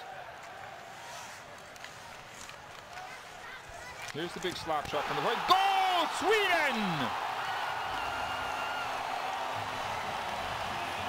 That was a big slap shot coming in from the point area on the power play for Sweden. All tied up 1-1. Danielson, Nicholas Danielson gets himself a goal.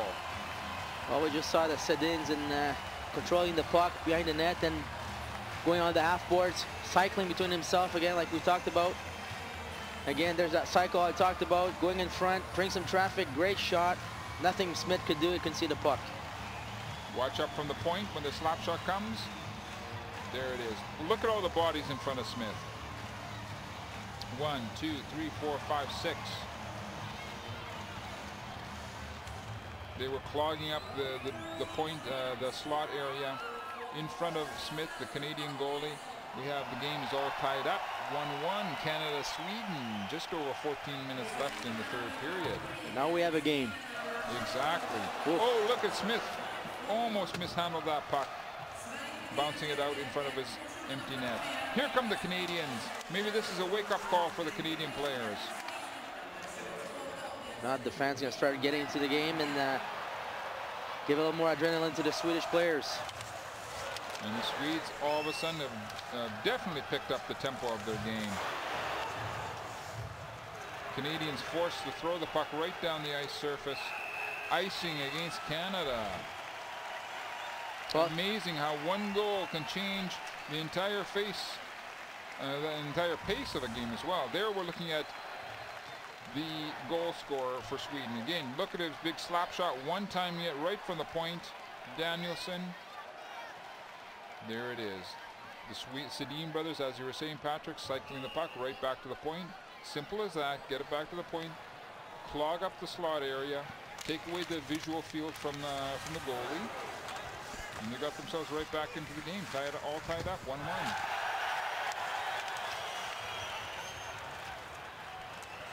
Swedes now coming after the Canadians. Taylor Hall trying to change things around for the Canadian side. Takes a quick snapshot, goes off into the corner. And the Swedes coming right back at the Canadians, but the Canadians are able to stand them up in the mid-ice area, causing a cough up the puck. Stamkos, he's the Canadian goal scorer. He would love to get another goal behind the net. Ladd coming in trying to help out Stamkos. Canadians able to get a shot in from the point. Goes wide.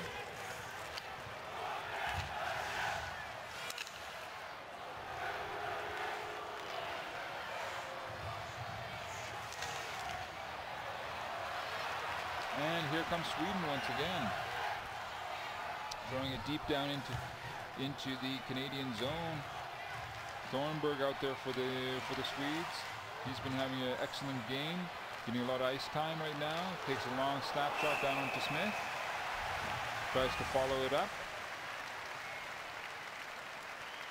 A little bit of a change in the game right now. Momentum's on the side of Sweden. After that goal, getting a lot more aggressive on the puck and making a little more things happening in the offensive zone. So Team Canada can't just play on their heels. Exactly, just like Lindy Ruff just said right now. Come on, boys, you got to bring the play to them. Make sure that they create things, but don't wait for the play to happen. So, well, in fact, all of a sudden Sweden is a totally different team. Let's have a look at what's been happening so far. There's the goal for Canada, tip from Stamkos from a slap shot from the point. And here's the goal for Sweden. Again, the slap shot coming in from the point. So what's the key of this game? You tell me. That you shoot puck from the point, you get the puck from north to south, get pucks at net, get traffic just like it happened, get deflections, block the goalie's view, and that's how it's not going to be a pretty give and go play that's going to happen. The next goal is going to be scored is a simple play with a shot on net, a deflection, or traffic in front. Sounds good to me, Patrick. Thanks, Mark. As we were saying, the standings in the world situation where Sweden coming in being ranked number 4 and Canada being ranked number 5, getting into the semifinals means a lot in those world rankings for both of these teams. Canada wins the face-off, bringing it deep down into the Swedish zone. And it's offside against Canada. Simmons getting a little bit ahead of himself.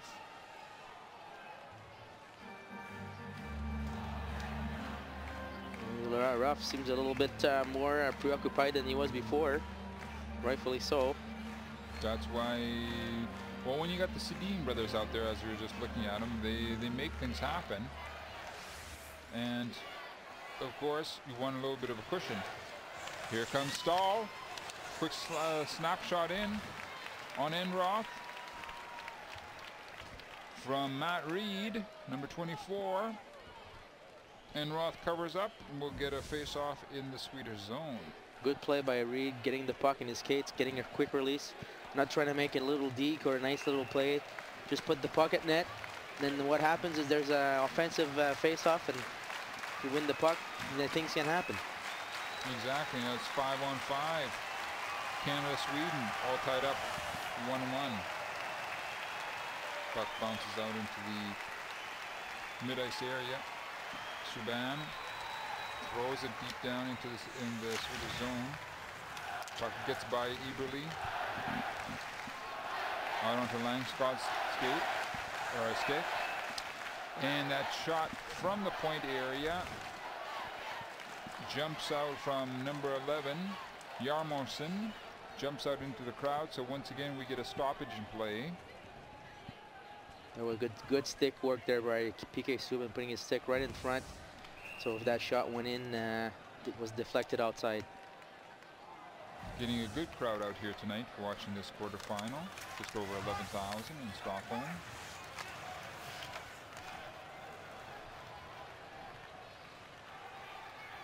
And the Swedes move the puck up into the mid-ice area. Once again, just throwing it at the Canadians.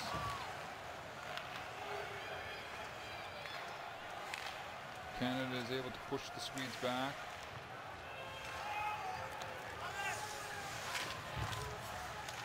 And Robida, Stefan Robida, moving it out to Ladd in the mid-ice area. Ladd follows up a shot. Oh, off the post. Penalty coming up. Delayed penalty. Cross-checking situation. There's that play I was talking about, Mark, getting the puck back to the D, getting somebody in front for a deflection or a screen. And you got that deflection right on the post. Exactly. It looks like Claude Giroux gets himself 2 minutes for cross-checking for Canada. Let's watch what happens. There's the shot coming in from the point. Deflection right off the post. Right there. Giroux does the cross-check, pushing the defenseman. Number 7 from the Swedish side, Talander, into the goalie, trying to create some chaos at the Swedish net. But instead he gets himself a penalty, and Canada is in a penalty-killing situation. Sweden power play. 1:50 left in the power play. Sweden keeps possession. Here comes the slap shot down onto the Canadian net. The puck remains in the Canadian zone. Back to the Swedish point man, Kronwall. Kronwall once again across the ice surface, back into the corner. Cycling again between the Swedish players. Here's the big slap shot coming. Goal! Sweden! 2-1, Sweden! While Giroux is not too happy about that type of situation, but the Swedish players obviously are, and so are the Swedish fans. Danielson. Well, how did that play happen? Same as before. A little cycling between the brothers. Getting traffic in front. Eriksson's been doing a good job on that first goal. And that second goal again, you see him right in front there. Just get the puck, right? You see Eriksson right in front of Smith. Just in front, doesn't see that shot coming. Great shot, great play. Simple. Again, like I've said, the goal is going to come in what? By a shot from the D's, a deflection or a screen, and that's exactly what happened. Exactly, yes. And Nicholas, that's his second goal tonight. It's good time to get your first 2 goals of the tournament. Yes, exactly. And all of a sudden, it's turned around now. Sweden has put Canada into a pickle. And now Canada has to pick up its game, have to start opening up its game. Let's see if they're up to the task. Subban throws it down onto Enroth. Here's a possible breakaway with Landskog. Shot turned away by Smith. Here comes Canada. Taylor Hall. Oh. From Duchesne is the slap shot. Eberle was looking for a face-off, but Enroth covered up. Giroux, he took the penalty that created this situation from the Sundin brothers. Back to Danielson for the second time, his big slap shot. Watch between the legs of the goalie. There it goes in. There's your second goal for Sweden.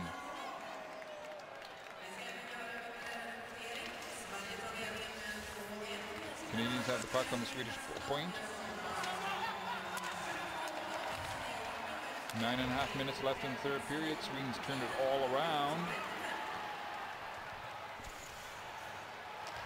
Canada desperately trying to break up the Swedish play, bringing as much pressure as they can, trying to cause a cough up of the puck.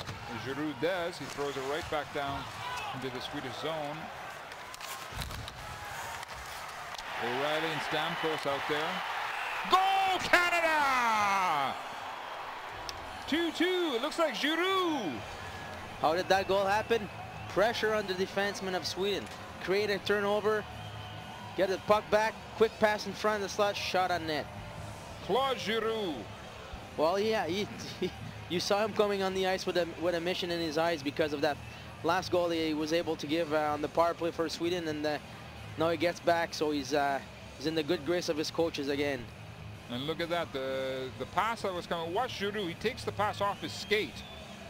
Off his left skate, puts it up, has enough time as well to snap it right up over Enroth's right shoulder. Great pressure by the Canadian players on the defense, causing a turnover and a goal situation for Team Canada. And there you go, you have the situation all tied up now, 2-2. Jeff Skinner trying to hunt down the Swedish player to take the puck off of his stick. They do cause a turnaround. So if I'm Lindy Ruff right now, I talk to my players and I say, get off of the penalty box. We saw what happened twice. We gave them the power play situation, and twice they scored goals. So that's the key. No penalties. That's right, and keep working like Stahl is right now. Oh, there's a possible situation where the Swedish player went down, but no penalty called. Offside against Sweden. Offside should be face-off. Sorry, should be in the Swedish zone.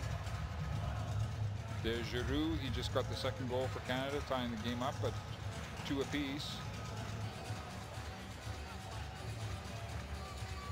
Well, we got some exciting hockey, that's for sure. Exactly. We're coming down to the last minutes in this last quarterfinal.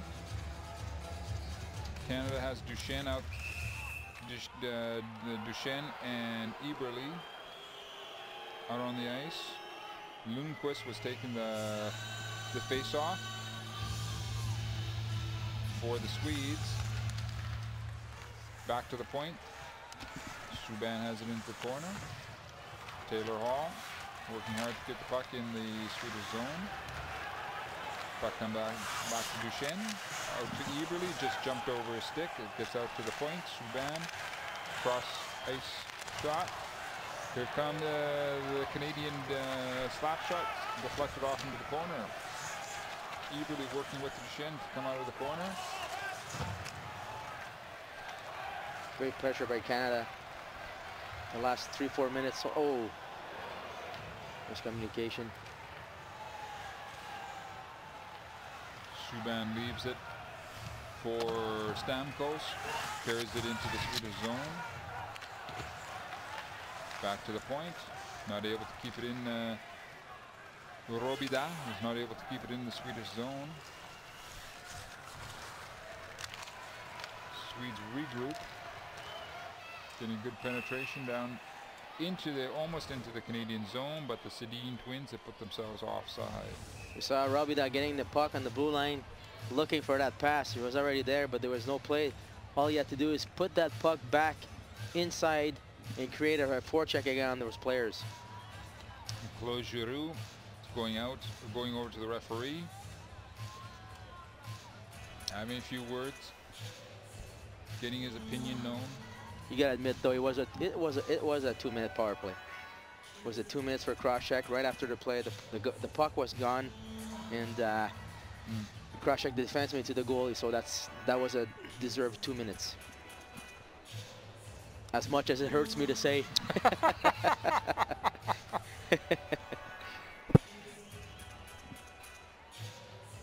Well, you were talking about Regina, Saskatchewan. I know somebody that's from there. Yes, who's that? Was that you? That's right. There you go. That's right. From Regina, Saskatchewan, and Quebec and Montreal have produced numbers of players who have gone on to the NHL throughout the years, throughout the decades. And of course, our transmission is followed quite a bit in Canada and throughout the various Canadian provinces, and we do take an opportunity to say hello to everybody. Absolutely. And there we are looking at Claude Giroux. He's on the bench. He was able to get the game all tied up. It's just under 7.5 minutes left in the third period.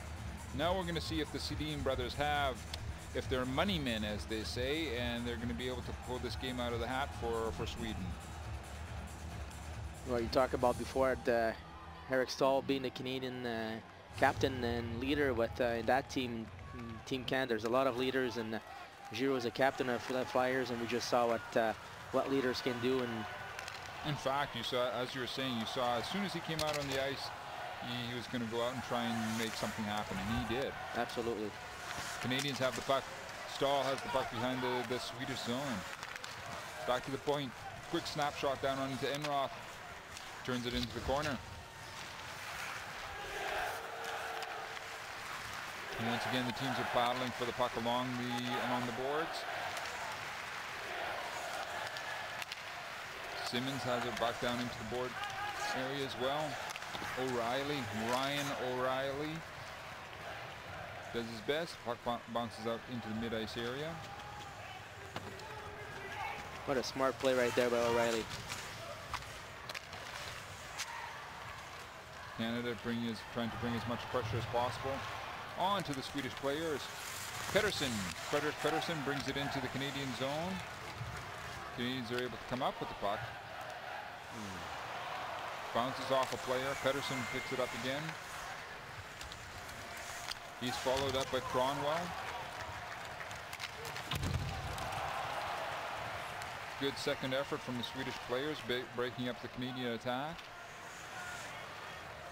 Good job right before by Campbell, getting the puck out and paying the price on that hit, but making sure that puck is out of his zone. So Landskog trying his best to get possession of the puck in the Canadian zone. Canadians coming right back at him. Here comes the, one-timer, just about, from Canada in front of from Claude Giroux and Cora. He wasn't able to get good wood onto that shot. Thrown right back down into the Swedish zone. And looks like Claude Giroux, for the Canadian side, lost his stick. He's moving back towards the bench area now.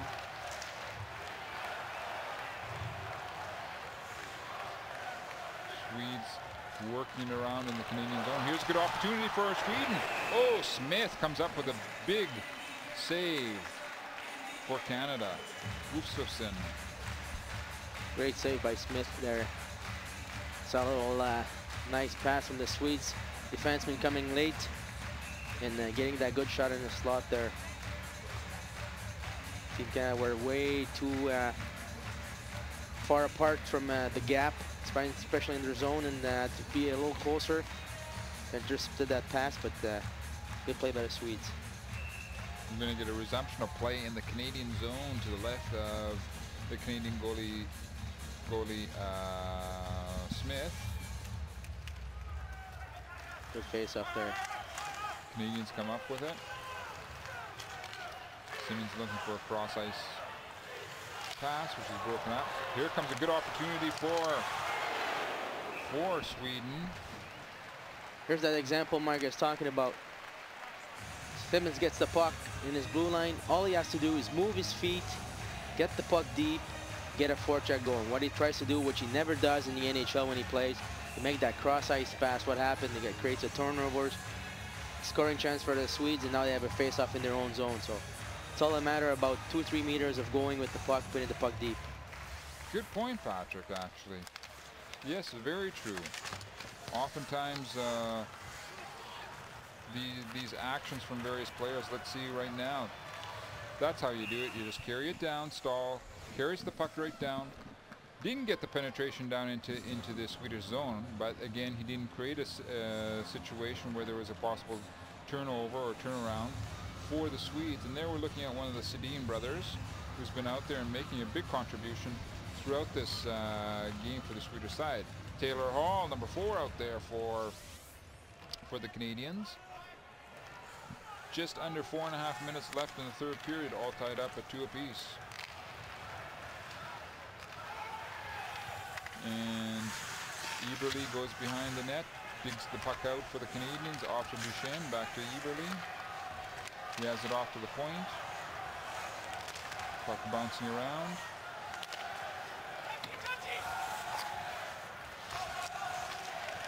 Oh, centering pass right in front of the net for the Canadians. The Swedes are able to handle that pressure from the Canadians. Eberle comes up with the puck behind, off to the right side of the ice for the Canadians. And it's thrown right back down into the Swedish zone.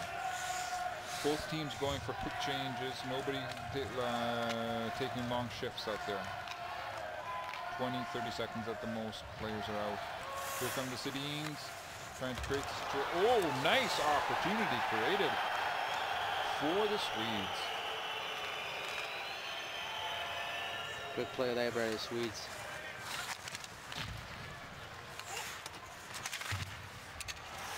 Canadians coming after the Swedes in their own zone, causing the Swedes to cough up the puck. Ladd, number 16.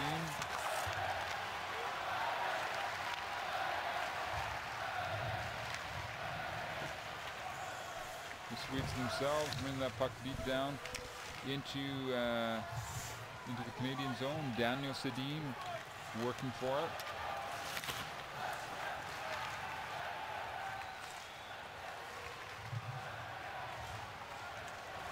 Jeff Skinner. He's been kind of quiet so far tonight. Absolutely. For the Canadian side. Oh. No penalty being called there. 2 minutes, 20 seconds left in the third period. Canadians bring as much pressure as possible onto the Swedes. Muscling the Swedes off the puck. Out to the Canadian point.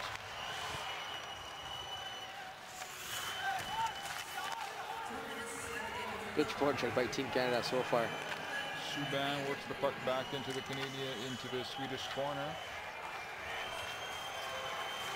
And Riley leaves it off for Subban. Subban finally throws it in at the Swedish net, and the puck ends up on Taylor Hall's stick. Works it behind to Skinner, behind the zone. Duchesne has his play broken up by the Swedes, who now decide to bring it out into the mid-ice area by Landskog.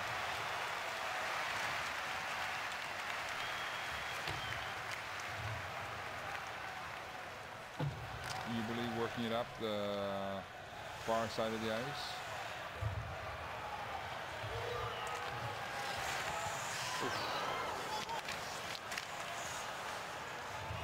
And once again, the Canadians keep on coming at the Swedes. Oh, good play. Centering pass in front of the Swedish net.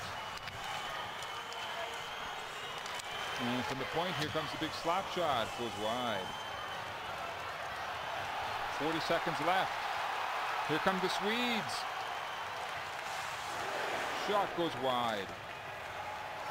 Canada looking for the big stretch pass. Broken up. Just over 30 seconds left in the third period. Well, some good action both ways. Good pressure for Team Canada. Absolutely. And then the Swedes get a good chance coming back on transition. Sedin brothers' attack is broken up in the mid-ice area. Sweden looks like it's going to try and get that one last shooting opportunity onto the Canadian net. And it looks like it's going to end that way for the third period, 0-0. We're going to overtime. Well, ends 2-2 in regular time between these two teams. A lot of good action in the third period. Saw some good goals. 2 from Swedes and 1 from Canada, but we saw that the play picked up a little bit, and looks like the guys listened to us. That's right. So now there's going to be a short break, and then we go into an overtime period of 5 minutes, 4-on-4. I think it's, I'm not sure if it's 20 minutes on this. No, it's 5 minutes, you're right. And then if they can't resolve it that way, then it gets into a shootout type of situation. And we're going to have a look at what's been happening in the game so far from the opening face-off. And there we saw what happened in the first period to Eric Stahl, captain of Canada. Adler, the defenseman, getting the boot. And there was the first Canadian goal from Stamkos. And this happened right at the end of the period. The referee went upstairs, and look up in your right-hand corner. You see that the time runs out before the puck goes in. No goal. And so Ryan O'Reilly was not, thought he had a goal. There was a post getting, Canadians hitting the post. Giroux taking a penalty. Danielson gets his goal on a power play from the point. And there's Giroux comes out and ties it up at 2 apiece. Well, he got that mistake back and gave the tie 2-2 tie for Team Canada as well. So exactly. Shots on goal in favor of Canada so far. Face-offs 1, just about even. Giveaways. Look at the giveaways. 4 giveaways for Sweden, 0 from Canada. And the last goal on Team Canada is a giveaway right there with to Andrew Ladd to Giroux for that second goal. Exactly. So Canada has been able to come in and force situations and force Sweden to cough up the puck. Probably what they will try and do in this ensuing overtime. Oh, Salming. Börje Salming, yeah. Hockey legend with the Toronto Maple Leaf. Oh, for years. Still looks almost the same. Yeah. Great defenseman. Oh, played for a number of years for Toronto. Absolutely. One of the first superstar Swedes that played in NHL. That's right, and we just had a look at there another super Swede, Danielson, number 44 from the Swedish side, who has both goals for Sweden so far. We saw the shot percentage he had in this tournament. It was a 4% percentage right before. He's got the 2 goals right now tonight, so. Well, he makes them count. That's all right. Yeah, he doesn't take many, but he makes them count. Enroth coming back out to look after the Swedish goal. And he's been good today. He's been good. Sweden has pulled itself back into a tie. We got ourselves a 4-on-4 situation at the start of overtime. Canada gets the face-off. Going back to Hamhuis. I like that matchup there. Stamkos Giroux against the Sedins. Power for power. And let's see what Sweden can do right now. Excuse me, I said it was a 5-minute overtime. It's a 10-minute overtime.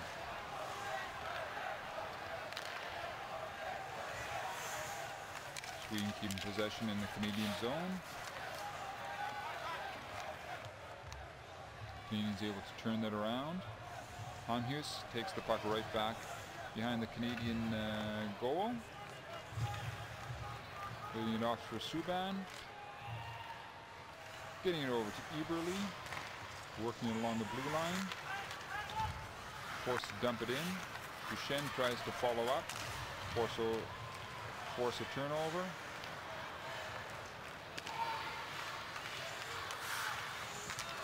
Too bad. He slips and falls. Here come the Swedes. 2-on-1 situation. Oh!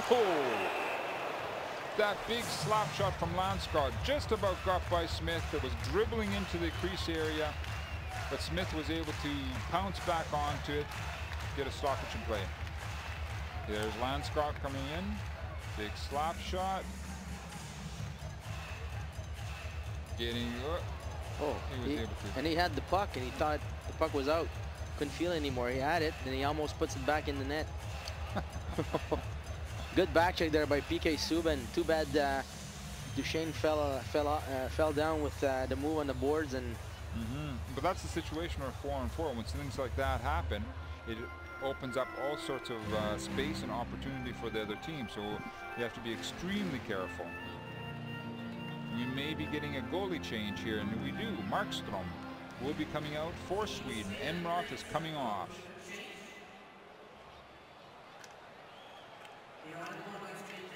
Enroth must have had something happen, maybe. Probably because he went to the bench for something, and you're not allowed to. So he has to change for maybe, I think it's a presence, and then when the play stops, he's gonna go back. Okay. That's what I gather. There we have Markstrom. Jacob Markstrom comes out into this overtime period right now. We'll see how long his presence lasts in this game. We get a resumption of play in the Canadian zone to the left of the Canadian goalie. Patrick saying is that the Swedes are going to rush in front of the net, get one of the Sedin brothers. Swedish fans obviously thought there should have been a penalty against Canada there. The referee said no. Ryan O'Reilly working it back to Stahl.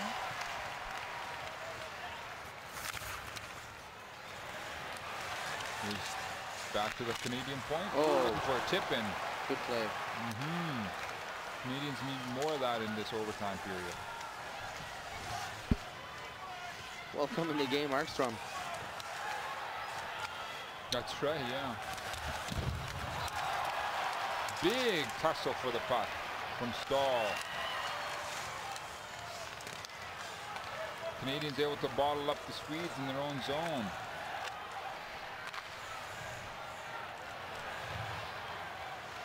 Canadians coming out with Claude Giroux.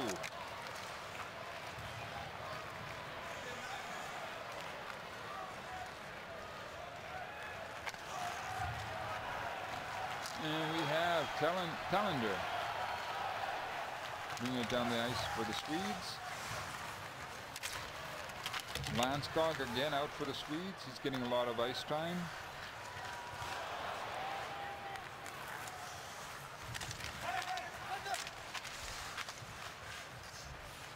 And the Swedes dragging the puck along the boards in the Canadian zone, waiting for the moment to get that centering pass. Out to the point. Here comes the shot from the point. Oh, just deflected wide.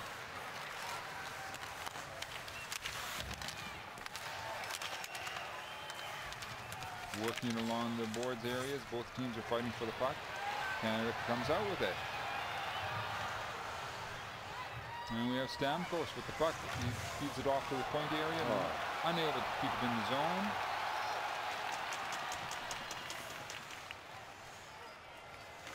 And the Swedes work it across ice area. But before that, we just saw the puck. Icing against Canada. Just saw Stamkos. There's that goalie change right there. We just saw Stamkos make a pass to defenseman. I think it was TJ Brody, and the pass just jumped on his stick, came back close to Shen, and Shen, instead of going towards the puck, came back, let the 2-on-2 come in. Now we've got Enroth back out into the net for Sweden, and it's Lindy Raff calling a timeout. Good call, because he's got Ladd and Stamkos that are there. They're not centers, so it's sure he wants to put a centerman on that important face-off that we'll probably see the Sedins on the ice. So that was a good timeout to call.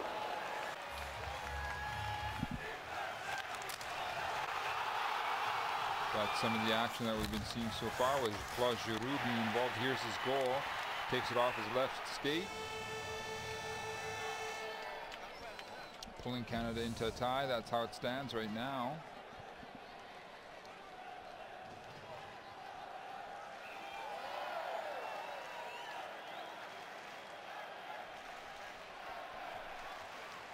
And we get a resumption of play. It's still 4-on-4 in this overtime format, obviously. And the face-offs in the Canadian zone. Ladd curls back, gets some support.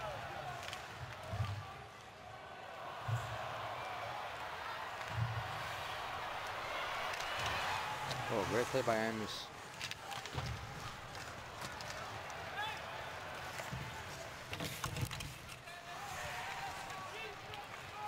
And both teams are still battling for the puck along the boards. It comes down the ice surface. No icing called on this. Good move by Canadian coaches, putting Imus against the Sedins. Imus plays with the Sedins in Vancouver, so he knows a little bit of their tendencies, so can counter them easier than the other guy that's not used to them.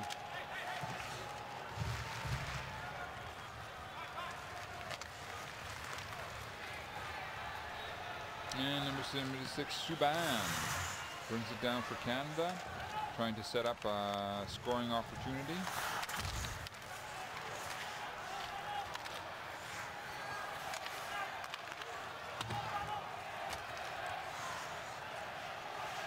Canada driving the puck behind with Ryan O'Reilly behind the Swedish net.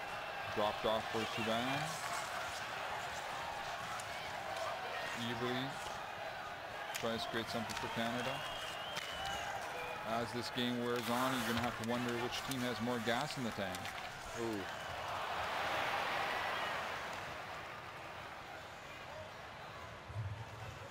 Long shot by PK Subban right there. Yes. Especially being jet lag again still.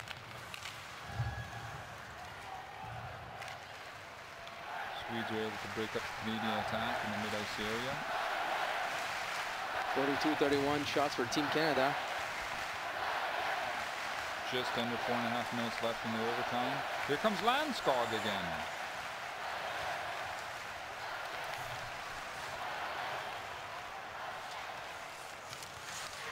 Excellent work from Landskog. It's a great job for Landskog protecting the puck, using the back of the net. Saw a great defensive play there by Gustafsson. Taylor might have a chance to have a breakaway. Here come the Swedes once again. Claude Giroux pulling the puck down into the Swedish zone, showing lots of strength to hold off two Swedish defenders.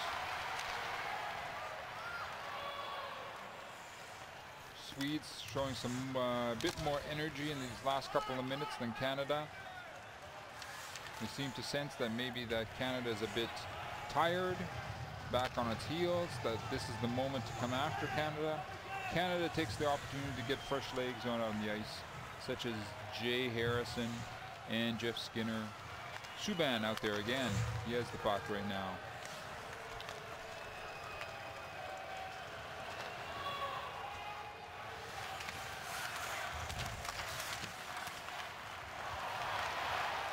Here comes the Swedes looking for a long stretch pass. Good job by Harrison there. Oh, nice move by Subban. Here come the Canadians looking for a tip-in. Enroth isn't able to squeeze it, so play goes on. End-to-end action right now. Players taking advantage of that extra space. Landskog throws the puck at the Canadian net.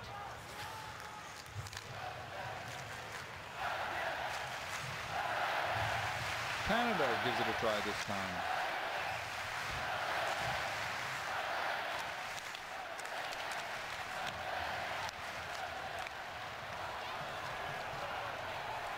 And now we see Eriksson, Louis Eriksson, dragging the puck down into the Canadian zone, waiting for some support. Oh, almost worked. Short side. Usually the goalies think you're gonna make a pass, and they go down on their knees, and that opens up that short side top shelf. That's what he tried. And here comes Ryan O'Reilly, dragging the puck behind the Swedish net. Good stick by Gustafsson right there.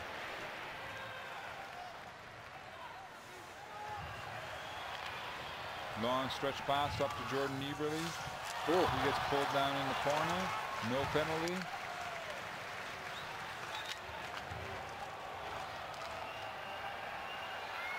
Sweden sends its big number 7, Talander, down. Oh, looking for a tip in. Coming it over to Eriksson, Louis Eriksson. Just about. Coming up to 1 minute left in the overtime period.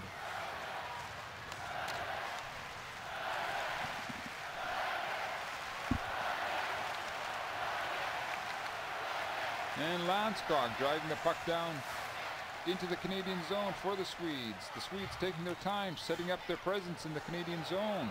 Looking for that shot. Here it comes. Wide. 40 seconds left in the overtime period. It's important to have some fresh guys there on the ice right now, because when you're tired, that's when you make mental mistakes. Can cost you. So to make sure that they switch players off the ice, Team Canada. That's why they got Steve Stamkos out there, showing some good speed. He's going to go for it, looking for that one last opportunity. Hamhuis throws the puck right back down into the Swedish zone.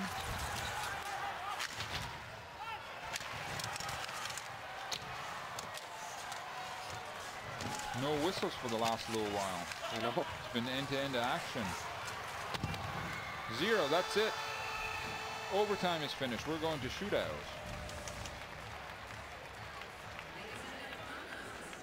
Well, that's one of those things that I don't like about international hockey is a game is determined by a shootout. So instead of letting them play and the next goal wins, but exciting for the fans, that's for sure. Absolutely.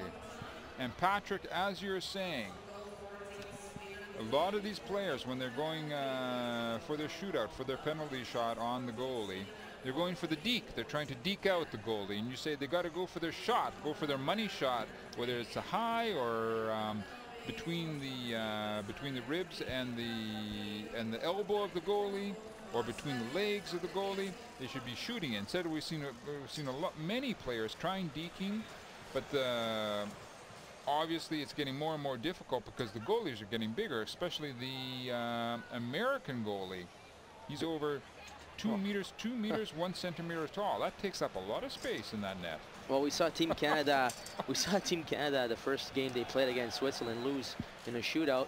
And one thing I thought the advantage was to Switzerland, because Gerber knew the guys from the NHL. The NHL don't know these guys. Most of those guys, they play in Europe, so they don't know their tendency of the shootout. You got some scouting reports from NHL player. You play against them. You know what their tendency. You know what they're gonna do.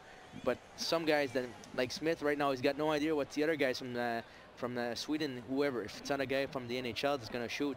The advantage of Enroth and the other goalie, Markstrom, they play in the NHL. They know the tendency of the guy. So I always think that side that Sweden has an advantage on the shootouts, like Switzerland had an advantage against when Team Canada when they won in the shootout.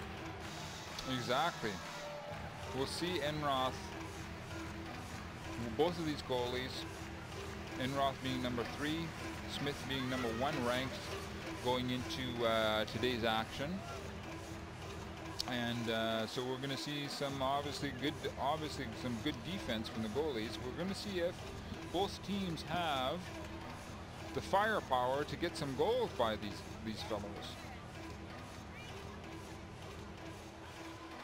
I would obviously say that Sweden will be sending out the Sedin brothers, and Canada would probably be sending out Eberle, Duchesne, could be Giroux, as well as I would say even Jeff Skinner. You guys think about Stamkos as well, one of the most prolific goal scorer in the last 3 years in the NHL. So you're right. Okay, we could throw him into the mix as well. Then on the other side, you got the Sedins. You've got Louis Eriksson. You got Landeskog. And you got Nicholas Danielson that's got the 2 goals tonight. When a guy is hot, sometimes you gotta throw him in too. So big defenseman. Yeah, why not?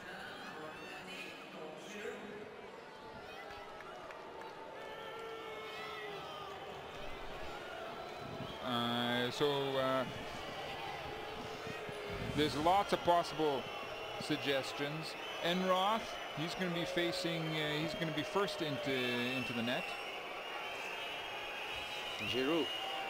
Here comes Claude Giroux. Looks very determined.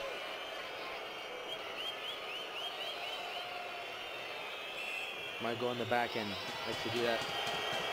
Take the short hand, go back in. Oh, went for the deep. No goal.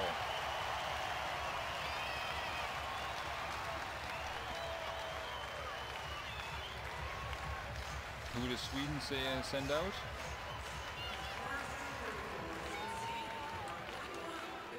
Eriksson.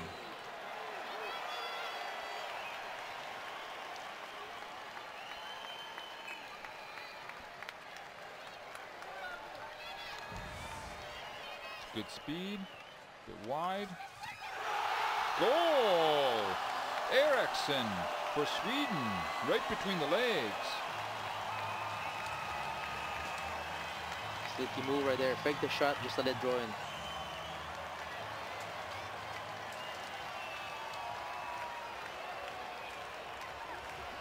Now we got Jordan Eberle out there for Canada.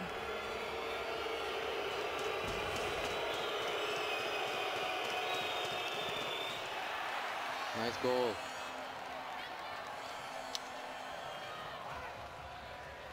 All evened up between the 2 teams.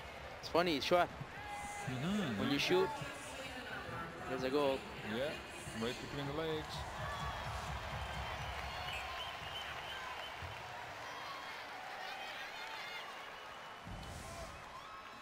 Here comes the Sedin brother. Oh.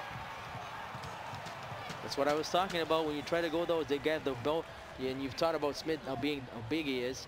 Get those big legs a wide apart, it's no chance. Here comes Matt Duchesne for Canada.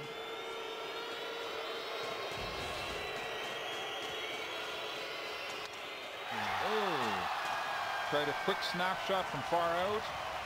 Enroth was up to it. And Ruff was waiting for it too.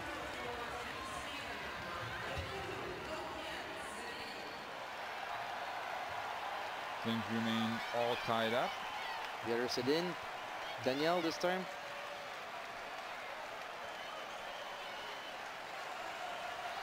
Might try to go for the 5-0 as well.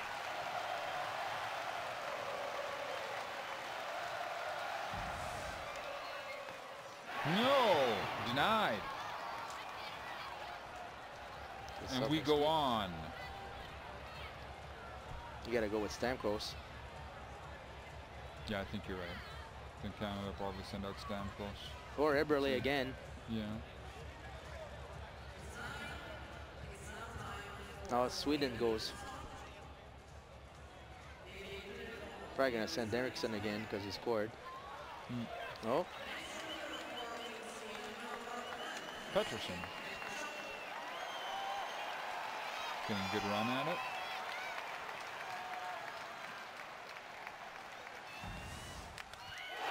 Whoa, slap shot.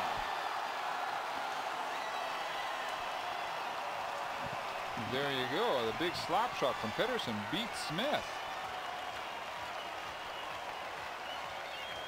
You don't see that all that often.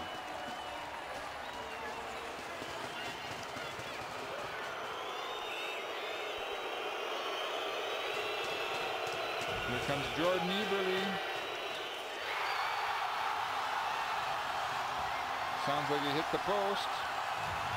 But that's it. Game over. Sweden wins. Sweden goes through to the semifinal. Canada out. Wow, what a game. What a game. 3-2 for Sweden over Canada.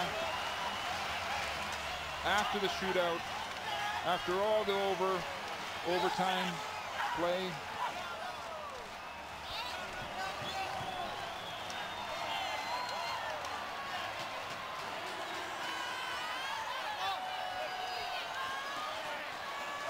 Just too bad that has to hand in a shootout, but hey.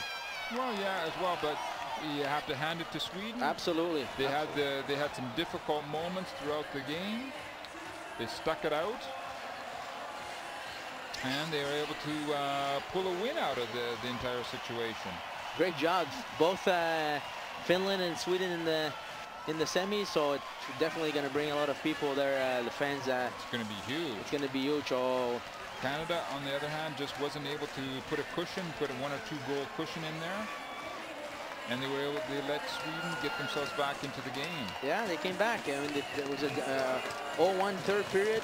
They scored 2 big goals. They took advantage of their power plays and came back in. Even if they tied it up, they didn't stop and had a good chances too on the overtime. And they scored the goals in the shootout. So now MVP.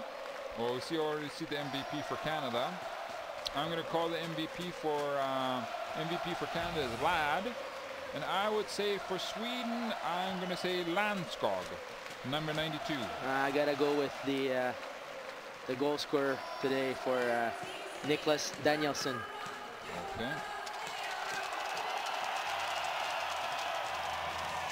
Oh, Henroth. Hey, that rightfully so as well. He held the team in the game, so that's a great choice. There's a Prince. He's very happy.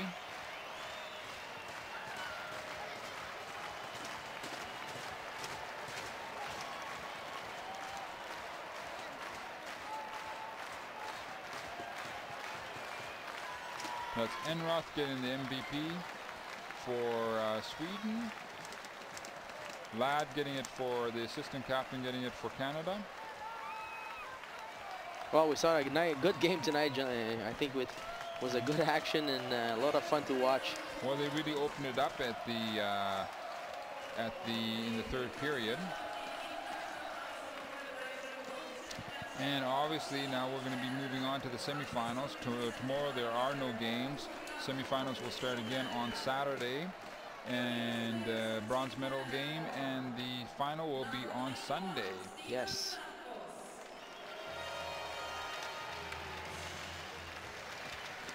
Stamkos.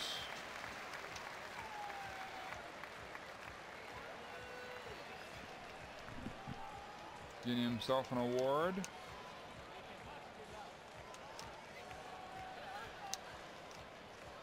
Oh, Mr. Paquin.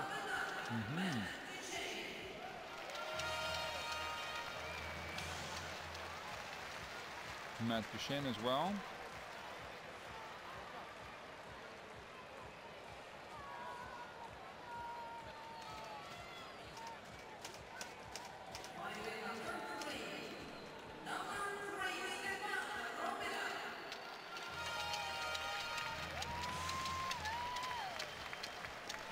Some of the best players for the team Canada in this tournament so far. So.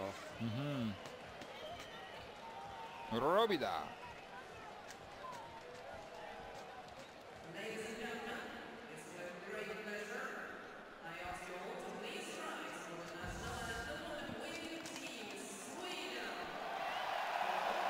Most valuable players for the tournaments were the Canadians.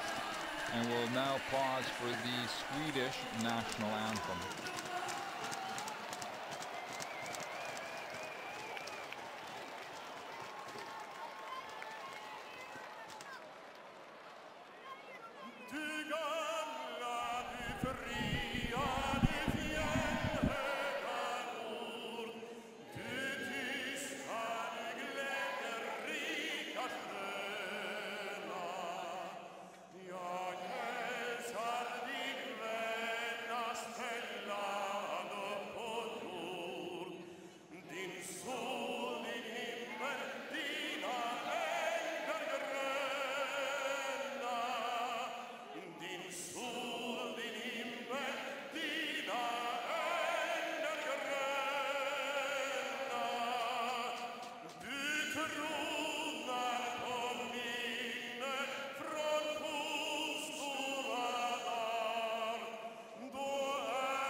Well, there you see it.